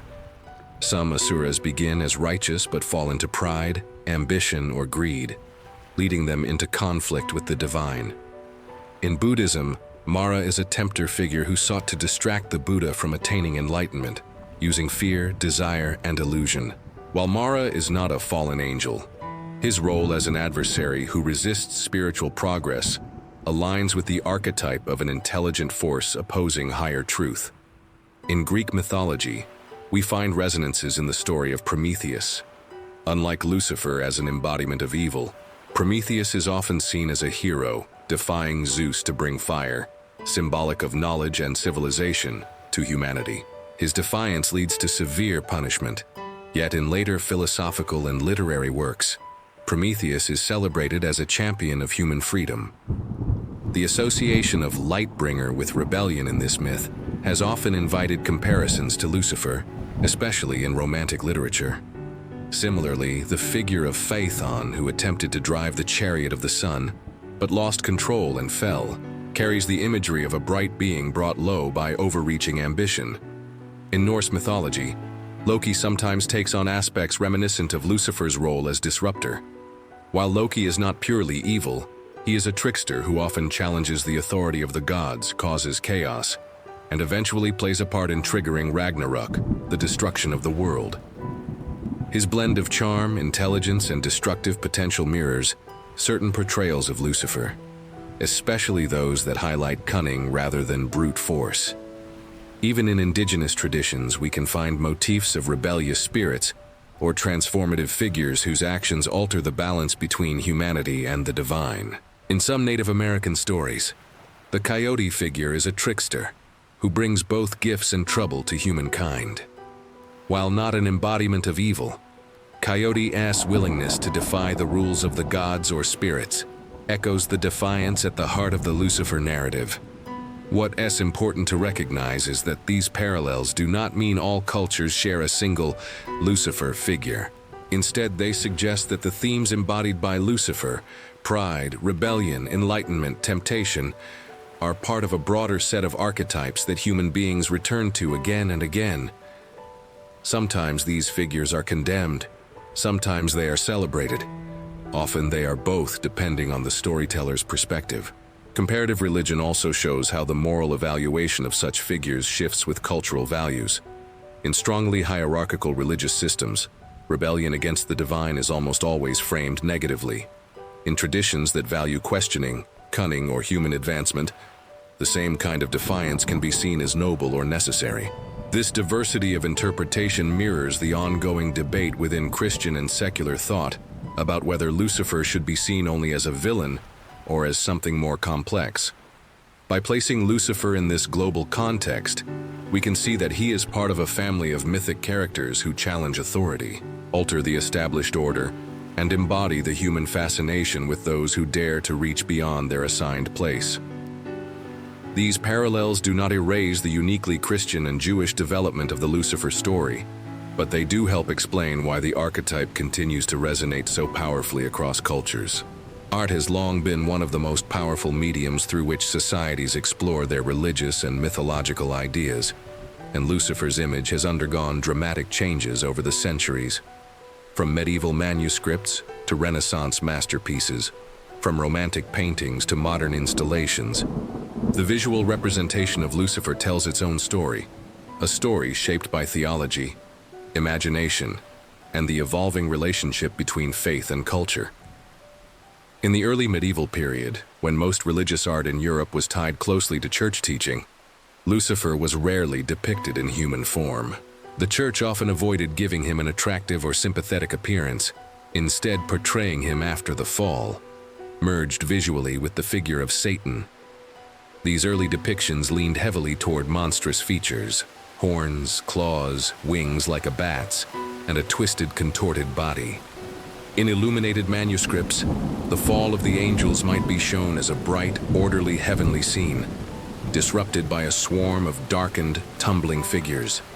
Lucifer, in these portrayals, was simply the brightest angel at the head of this tragic descent, but his individual features were often lost in the crowd of rebels. By the Gothic period, artists began to give Lucifer more individuality. Stained glass windows and cathedral sculptures sometimes showed the moment of expulsion, with Lucifer depicted as a beautiful angel, whose expression carried pride and shock as he was cast downward. The emphasis on beauty here was deliberate. It underscored the tragedy of his fall and warned against the dangers of pride and vanity. Yet, these images still made it clear that beauty without humility was dangerous, as the once radiant angel was often shown beginning to morph into something more grotesque. The Renaissance brought a new level of artistic interest in Lucifer, influenced by humanist ideals and the rediscovery of classical forms. Artists such as Gustave Doré, though working later in the 19th century, were inspired by Renaissance sensibilities in their illustrations of Paradise Lost. In these works, Lucifer is often given a noble, almost heroic physique, muscular, symmetrical, and bathed in dramatic light. Michelangelo's Sistine Chapel frescoes, though they focus on biblical creation and judgment scenes, reflect the Renaissance interest in the human form that would influence depictions of all angelic and fallen beings. This period allowed Lucifer to be portrayed not only as a symbol of evil, but also as a figure of tragic grandeur.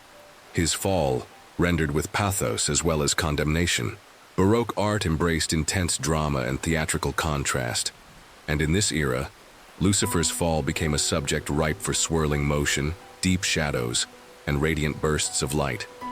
Painters such as Peter Paul Rubens used dynamic compositions to show Lucifer and his followers tumbling from heaven in chaotic cascades, bodies twisted mid-air, wings battered by divine force. These scenes often drew the viewer's eye toward the tension between beauty and destruction, embodying the theological view that even the most glorious creation could be undone by pride. The Romantic period in the 18th and 19th centuries saw perhaps the most dramatic shift. Here, artists and poets alike began to reinterpret Lucifer through a lens of individualism and defiance. Painters such as Alexander Cabanel and Franz von Stuck created works that presented Lucifer not simply as a grotesque demon, but as a brooding, isolated figure. Handsome, powerful, and tragically misunderstood. Cabanel's Fallen Angel, for example, shows a youthful Lucifer seated alone, his head resting on his arm, his gaze filled with equal parts bitterness and sorrow.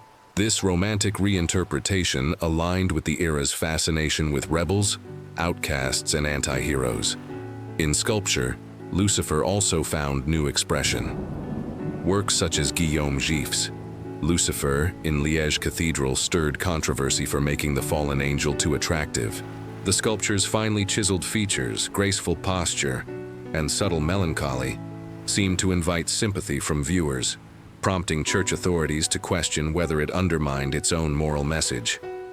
This tension, between portraying Lucifer as a warning and presenting him as a compelling figure, has continued into modern art. In the 20th and 21st centuries, visual artists have expanded the range of interpretations even further. Surrealists like Salvador Dalí incorporated Luciferian themes into dreamlike, symbolic works, while contemporary digital artists and illustrators have used Lucifer as a canvas for exploring identity, rebellion, and the struggle between light and darkness. In modern gallery installations, Lucifer might appear as an abstract form, a fractured mirror, or even a performance piece exploring the nature of authority and dissent. Pop culture has also brought its own aesthetic to Lucifer, influenced by graphic novels, films, and television. The visual language now often blends the classical beauty of Renaissance art with modern stylization. Sharp suits, minimalistic wings, or symbolic halos turned upside down.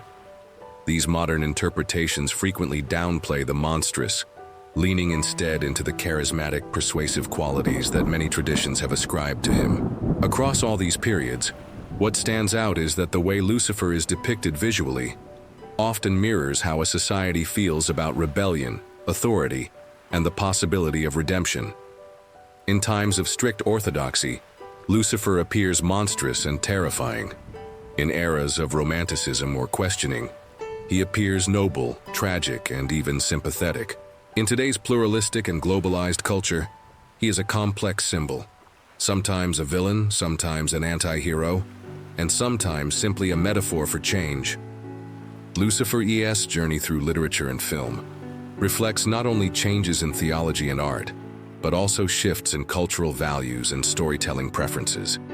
Where early Christian writings cast him as the embodiment of evil, later works have experimented with presenting him as a nuanced character, sometimes still a villain, but often a conflicted figure with depth, charm, and even a certain moral code. This evolution says as much about the societies telling these stories as it does about the character himself. In literature, the single most influential portrayal of Lucifer is found in John Milton's Paradise Lost, 1667. Milton's epic poem gave the fallen angel a voice, a personality, and memorable lines that have echoed through centuries. His Lucifer, later called Satan within the narrative, is proud, eloquent, and defiant. He famously declares, "Better to reign in hell than serve in heaven," a sentiment that has shaped the popular image of the devil as a figure of unyielding independence. While Milton did not intend to glorify rebellion, his theological framework still condemns Lucifer's pride. His poetic skill made the character compelling enough that later readers often sympathized with him. Some even argued that Milton, perhaps unconsciously, made the rebel angel more interesting than his divine counterpart. The Romantic poets of the late 18th and early 19th centuries seized on Milton's portrayal and pushed it further. Writers like Lord Byron and Percy Bysshe Shelley recast Lucifer as a type of Byronic hero, a rebellious, charismatic, and tragic figure standing against what they saw as oppressive authority. In Shelley's Prometheus Unbound, the mythic Titan's defiance of Zeus echoes Milton's Lucifer, blending classical myth and Christian symbolism into a shared archetype of the noble rebel. In prose fiction, Lucifer appears in a wide range of guises. C.S. Lewis's The Screwtape Letters doesn't feature him directly, but the world of demonic bureaucracy it describes clearly flows from the tradition of a structured, purposeful opposition to God, with Lucifer at its imagined head. Conversely, Neil Gaiman's Sandman comics, and later the Lucifer spin-off series, present him as a sophisticated, intelligent ruler of hell who decides to abdicate his throne and live among humans. This version keeps traces of Milton's grandeur, but places him in a modern, morally ambiguous setting where he is capable of both cruelty and compassion. Film adaptations of the Lucifer figure have been equally varied. In older cinema, especially mid-20th century religious epics, he often appears in human form as a suave tempter or a shadowy, menacing presence. In The Devil's Advocate, 1997, Al Pacino's portrayal of a devil-like figure blends charm with corruption, embodying the persuasive qualities often attributed to Lucifer in theological texts. Modern fantasy and horror films like Constantine, 2005, or TV series such as Lucifer, 2016-2021, have leaned into the idea of a devil who is as interesting in conversation as he is in conflict, a being defined as much by his wit as by his power. These screen adaptations often draw from older literary tropes, but adapt them to contemporary tastes. Audiences today are often more interested in morally complex characters than in absolute villains or saints, and so Lucifer becomes an ideal figure for exploring questions about morality, justice, and free will. In the Lucifer TV series, for example, the character actively helps solve crimes, using his insight into human desires to bring wrongdoers to justice, while still wrestling with his own flaws and the legacy of his rebellion. Horror films and supernatural thrillers often take a different approach, stripping away the sympathy and focusing on Lucifer as a malevolent force. These portrayals tend to emphasize fear, presenting him as the ultimate manipulator or the unseen architect behind global calamities. In such narratives, his power is both physical and psychological, making him a threat that operates on multiple levels. One notable aspect across both literature and film is how the name Lucifer itself carries a distinct aesthetic weight. Writers and filmmakers often choose the name for its poetic resonance, even in stories that do not strictly follow biblical tradition. The sound of the name, smooth yet sharp, helps cement its use in stories that want to evoke a sense of elegance, danger, and mystery. The continued popularity of Lucifer in modern media shows that he has moved beyond a purely theological figure into the realm of cultural icon. Whether as a tragic anti-hero, a charming manipulator, a gothic villain, or a reluctant ally, he remains a character who can be adapted to fit the moral questions and dramatic needs of any age. This adaptability is likely why he continues to appear, generation after generation, in both serious literature and mass-market entertainment. Music has always been a powerful way to explore themes of rebellion, morality, and the human condition. And the figure of Lucifer, whether as the biblical fallen angel, the symbolic light-bringer, or a cultural archetype, has inspired an unusually wide range of musical works. From sacred choral compositions to provocative rock and metal albums, he appears in ways that reflect the time, audience, and artistic intention behind the music. In the world of classical music, Lucifer's presence is felt most strongly in works that draw directly from Christian scripture or literary adaptations of his story. Composers such as Franz Liszt and Richard Wagner were drawn to the drama and grandeur of rebellion against divine authority. Liszt's Faust Symphony, while focused on the Faust legend, carries the influence of Milton's Paradise Lost and its depiction of the devil as an eloquent, almost tragic figure. Wagner's operatic style, with its intense leitmotifs and larger-than-life characters, created a musical environment in which Luciferian figures could thrive. Characters whose very themes are built on dissonance, rising tension, and dramatic resolution. Sacred choral works have also occasionally touched on Lucifer, often in the context of the fall of the angels. In such pieces, music becomes a vehicle for capturing the duality of his story, the beauty of his pre-fall glory, contrasted with the discord of rebellion. Composers use harmonic shifts to reflect this transition, moving from bright, consonant melodies to darker, more unsettled passages as the narrative unfolds. Moving into more recent centuries, the Romantic era's fascination with the noble rebel also found a home in music. Hector Berlioz's The Damnation of Faust and similar works did not always name Lucifer directly, but their devilish tempters carried echoes of his character. The music in these pieces often alternated between seductive lyricism and chaotic, unsettling energy, mirroring the persuasive charm and ultimate danger associated with the fallen angel. In the 20th century, popular music began to reshape Lucifer into a more symbolic figure. Jazz, blues, and early rock and roll occasionally used the devil as shorthand for temptation, danger, and charisma.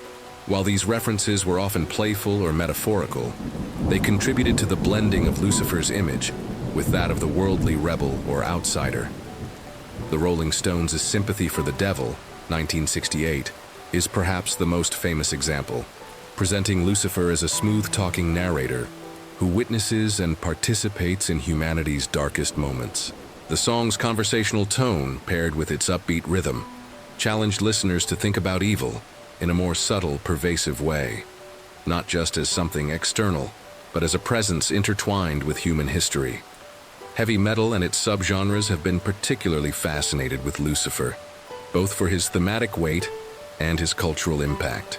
Bands like Black Sabbath, Slayer, and Behemoth have invoked his name and imagery to challenge religious norms, explore dark aesthetics, or create a sense of theatrical danger. In these contexts, Lucifer is often less a literal being and more a symbol of defiance against authority, whether religious or societal. The aggressive instrumentation and intense stage performances amplify this symbolism, making the music feel like a direct confrontation with the forces that seek to control. Not all modern uses are confrontational, however. Some contemporary artists, including those in pop and indie genres, have used Lucifer as a metaphor for personal struggle, self-awareness, or transformation.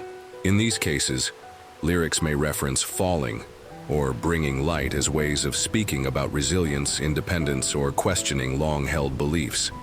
This reflects the broader cultural shift toward viewing Lucifer not purely as a villain, but as a figure who embodies complexity and contradiction. In live performance, Lucifer's story has been brought to life in a variety of ways. Ballet adaptations of Paradise Lost or other mythic narratives have used movement, lighting, and costume design to convey his dual nature. Dazzling in his early glory, then dark and angular after his fall. Theatrical productions, whether staged in traditional opera houses or experimental black box theaters, have found in Lucifer a rich subject for exploring power dynamics, identity, and the boundaries between good and evil. Even in secular stage performances, the aesthetic of Lucifer, elegant yet dangerous, intelligent yet unpredictable, has become a recurring archetype. Performers from David Bowie to more avant-garde artists have drawn on his imagery, often mixing it with androgyny or surreal visual elements to unsettle and provoke thought. What unites these musical and performance traditions is the recognition that Lucifer's story is not static. It can be adapted to suit almost any emotional tone or artistic purpose. In one context, he is a cautionary tale. In another, an emblem of freedom. The music, whether in a solemn cathedral or a roaring stadium, shapes how audiences experience his character in that moment. Lucifer's story has never been confined to religious texts and artistic portrayals.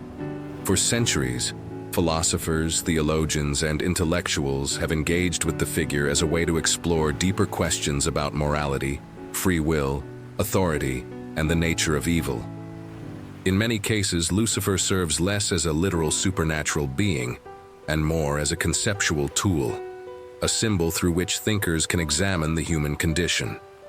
In Christian theology, early church fathers such as Augustine of Hippo and Thomas Aquinas framed Lucifer as rebellion, as the ultimate example of pride or superbia.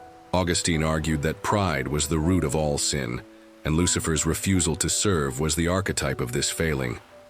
Aquinas approached the matter more systematically, discussing how an angel, a purely spiritual being, could sin. He concluded that it was through the will's deliberate turning away from God as ultimate good, a conscious choice rooted in self-love. These theological discussions weren't just about the devil. They were about understanding the potential for moral failure in all rational beings, including humans.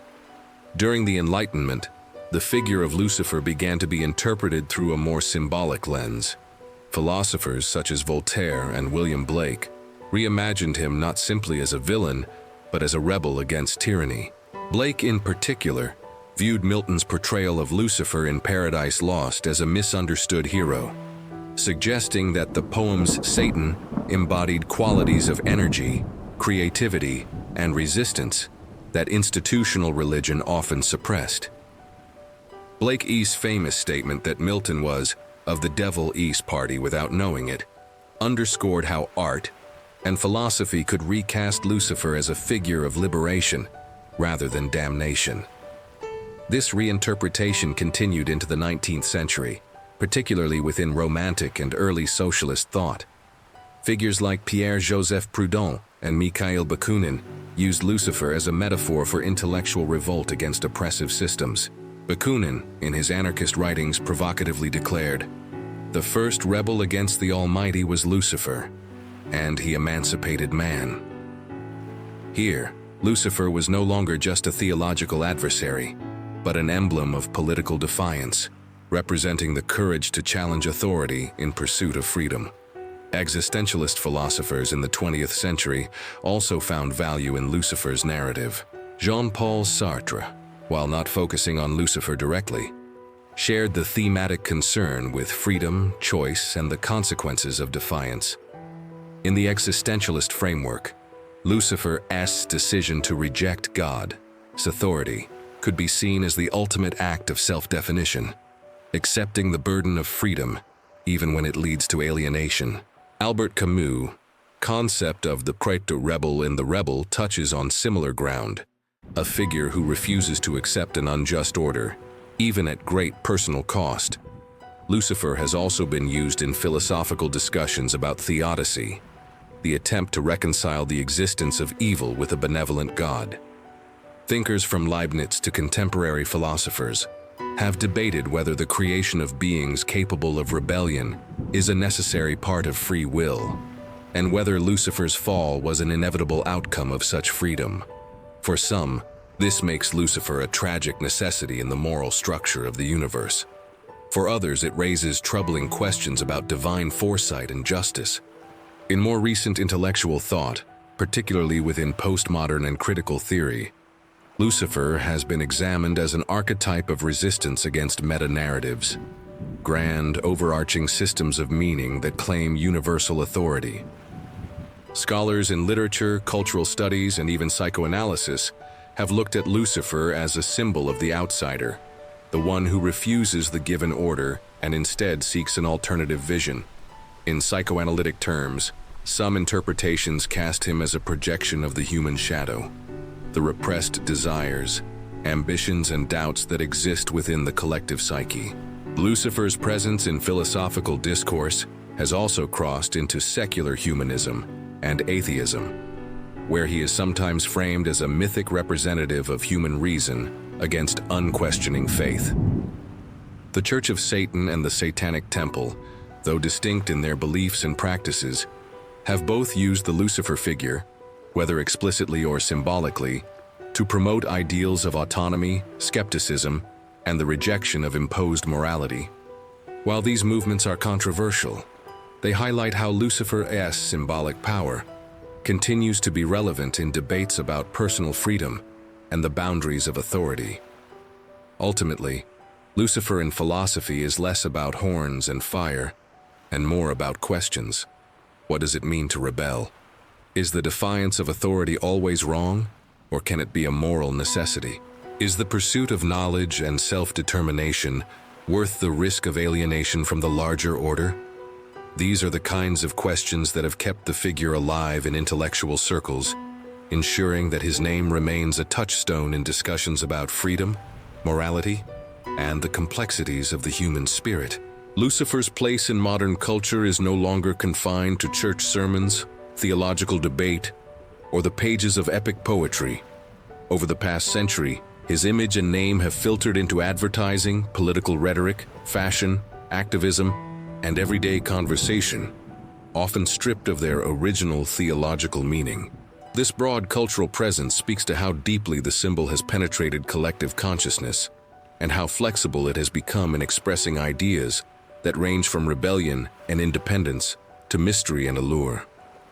In branding and advertising, the figure of Lucifer, sometimes referred to directly, sometimes only hinted at, has been used to suggest sophistication, danger, or forbidden pleasure.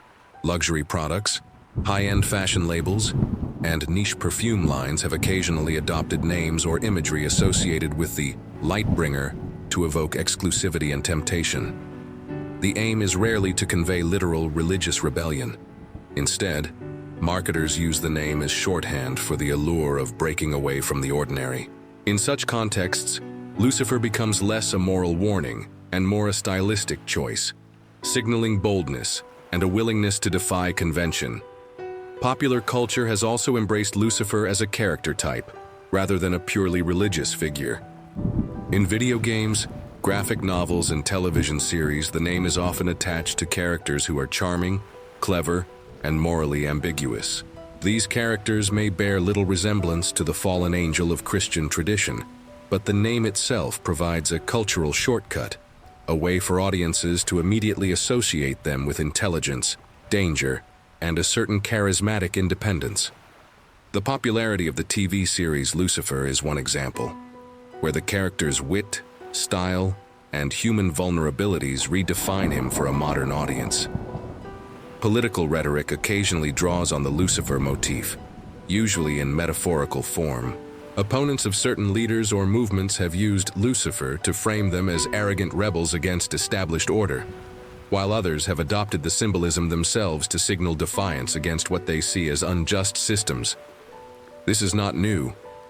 Political rebels of earlier centuries also leaned on Luciferian language to cast themselves as principled opponents of oppressive authority. The difference now is that the imagery circulates more widely and rapidly, amplified by media and the internet. Lucifer's symbolism has also found a place in activism, especially in groups that challenge religious dogma or promote secular governance. While such uses are controversial, they highlight a recurring theme: that Lucifer's rebellion, whether interpreted as a tragic error or a courageous act, remains a potent metaphor for questioning authority. The Satanic Temple, for instance, often invokes Lucifer in its art and literature, not as a literal deity, but as a representation of personal autonomy, rational inquiry, and resistance to imposed morality. In the arts, Lucifer's image has become a common motif for exploring identity, transformation, and moral complexity. Tattoo designs, street art, and independent films frequently use visual cues drawn from traditional depictions: wings, light, and shadow, or a stylized morning star, without necessarily embedding them in theological narratives. In these modern reinterpretations, Lucifer can represent self-discovery, the courage to reject conformity, or the painful cost of personal freedom. The name itself has even entered casual language in ways that are often far removed from its religious origins. Phrases like "a Lucifer moment" or "pulling a Lucifer" might be used humorously or dramatically to describe acts of deliberate defiance, creative risk-taking, or walking away from a position of security. While these uses are informal, they demonstrate how the figure's cultural resonance has expanded beyond the sacred and into everyday speech. One of the most striking features of Lucifer's modern symbolism is its duality. On one hand, he is still used as the ultimate warning against pride and arrogance, especially in religious contexts.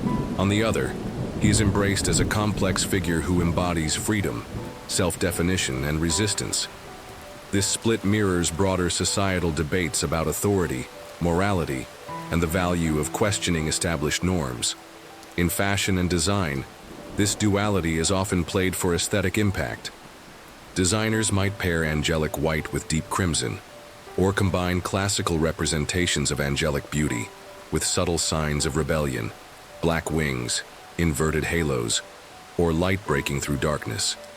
These visual contrasts tap into the enduring fascination with the balance between beauty and danger, virtue and vice. Digital culture has accelerated the spread of Luciferian imagery. Memes, fan art, and social media profiles often use his name or image playfully, blending it with pop culture references or personal branding. For younger audiences, this playful use can strip away much of the fear once associated with the name, leaving only the symbolic core of independence and self-assertion. At the same time, this casual use can provoke strong reactions from those who see such imagery as disrespectful or trivializing. Despite these changes, what remains constant is Lucifer's adaptability. In the ancient world, he was a figure of divine rebellion. In the Middle Ages, he was the embodiment of monstrous evil. In the Renaissance, he became a tragic anti-hero. And in the modern era, he is as likely to appear on a t-shirt or in a fantasy novel as in a sermon. This cultural fluidity ensures that the name and image will continue to evolve, taking on new meanings for each generation. Why does Lucifer, a figure rooted in ancient scripture and theological debate, remain so compelling in our modern imagination? His story is one of the longest-lasting narratives in human culture, transcending the boundaries of religion, art, and philosophy, to become a symbol that adapts to each new era. His endurance can be traced to several key factors: the universality of his themes, the flexibility of his image, and the way he embodies some of the deepest questions about human nature. At its core, the story of Lucifer is about choice and consequence. It addresses the tension between obedience and independence, between accepting an established order and forging one's own path. These themes are timeless because they mirror real human struggles. Whether in personal relationships, political movements, or intellectual debates, the conflict between authority and autonomy is one that every society and every individual encounters. Lucifer's rebellion is a narrative lens through which these conflicts can be explored without needing to resolve them neatly. Another reason for his endurance lies in his ambiguity. Lucifer is not a simple villain or hero. He is a figure capable of being interpreted in radically different ways. In some tellings, he is a warning against pride and the dangers of self-exaltation. In others, he is a tragic visionary, punished for seeking freedom or truth. This flexibility allows him to inhabit multiple roles: theological adversary, literary anti-hero, philosophical metaphor, cultural icon. Because he can be reshaped to fit the moral, political, or artistic needs of the moment, he never fully fades from relevance. Historically, each period has remade Lucifer in its own image.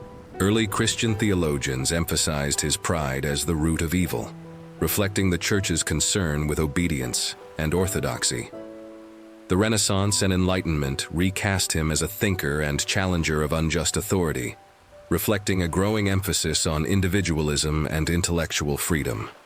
The Romantic era found in him a symbol of the lonely genius or the doomed revolutionary. The modern age, with its skepticism toward absolute moral categories, has embraced him as a complex, morally gray figure. This ongoing transformation ensures that Lucifer remains a mirror in which societies can see both their aspirations and their anxieties. His endurance is also tied to the power of storytelling itself. Myths survive when they are retold in ways that resonate with new audiences, and Lucifer's story has been retold in nearly every medium humans have invented. Oral tradition, illuminated manuscripts, epic poetry, theater, opera, novels, film, television, graphic novels, music, and digital media. Each retelling not only keeps the character alive but also adds new layers to his meaning. In this way, Lucifer has become less the creation of any single tradition and more a shared cultural resource, a symbol that belongs to many contexts at once. There is also the matter of aesthetic appeal. From a purely artistic standpoint, Lucifer is a rich character to work with. His narrative includes a dramatic rise and fall, a clear turning point of rebellion, and a transformation from beauty to ruin. Visually, he can be portrayed as radiant or monstrous, angelic or human, regal or exiled. These contrasts make him an ideal subject for visual art, performance, and symbolic design. The tension between light and darkness in his very name, Lightbringer turned Prince of Darkness, gives artists and storytellers an inherent duality to play with. On a deeper level, Lucifer endures because he speaks to something within the human psyche. Carl Jung and other depth psychologists might describe him as part of the shadow, the aspects of ourselves we deny or repress, such as ambition, defiance, and the desire for power. By externalizing these traits in a figure like Lucifer, cultures create a safe way to confront them, discuss them, and negotiate their place in human life. In this sense, Lucifer's endurance is not just about his adaptability, but about his function as a vessel for exploring difficult truths about ourselves. In modern culture, the fascination with morally complex characters has only grown, and Lucifer fits this interest perfectly. He is a character whose motivations can be debated endlessly, whose choices can be interpreted as both destructive and courageous, and whose fate invites reflection on the nature of justice. Audiences are drawn to figures who cannot be easily categorized, and Lucifer's layered identity ensures he remains compelling in an age that values nuance over simplicity. Finally, Lucifer endures because he embodies the human fascination with the boundary between the sacred and the forbidden. His story is one of crossing lines, stepping beyond what is allowed, seeking knowledge or status beyond what is given, and paying the price for it. Whether seen as an act of hubris or of courage, that boundary crossing taps into a universal curiosity about what lies beyond the rules we live by. It is a curiosity that has driven exploration, innovation, and, at times, destruction throughout human history. In the end, Lucifer's continued presence in theology, literature, philosophy, art, and popular culture reflects our ongoing engagement with the questions he represents. We may change the setting, update the imagery, or reinterpret his motives, but the essential narrative remains: the tension between light and darkness, obedience and rebellion, safety and freedom. As long as these tensions exist in human life, and it is hard to imagine a time when they won, Lucifer's story will continue to be told. His endurance, then, is not just a testament to the power of a single myth, but to the power of storytelling itself. The fallen angel who once brought light to heaven continues to bring illumination of a different kind, casting light on our fears, our desires, and the choices that define us.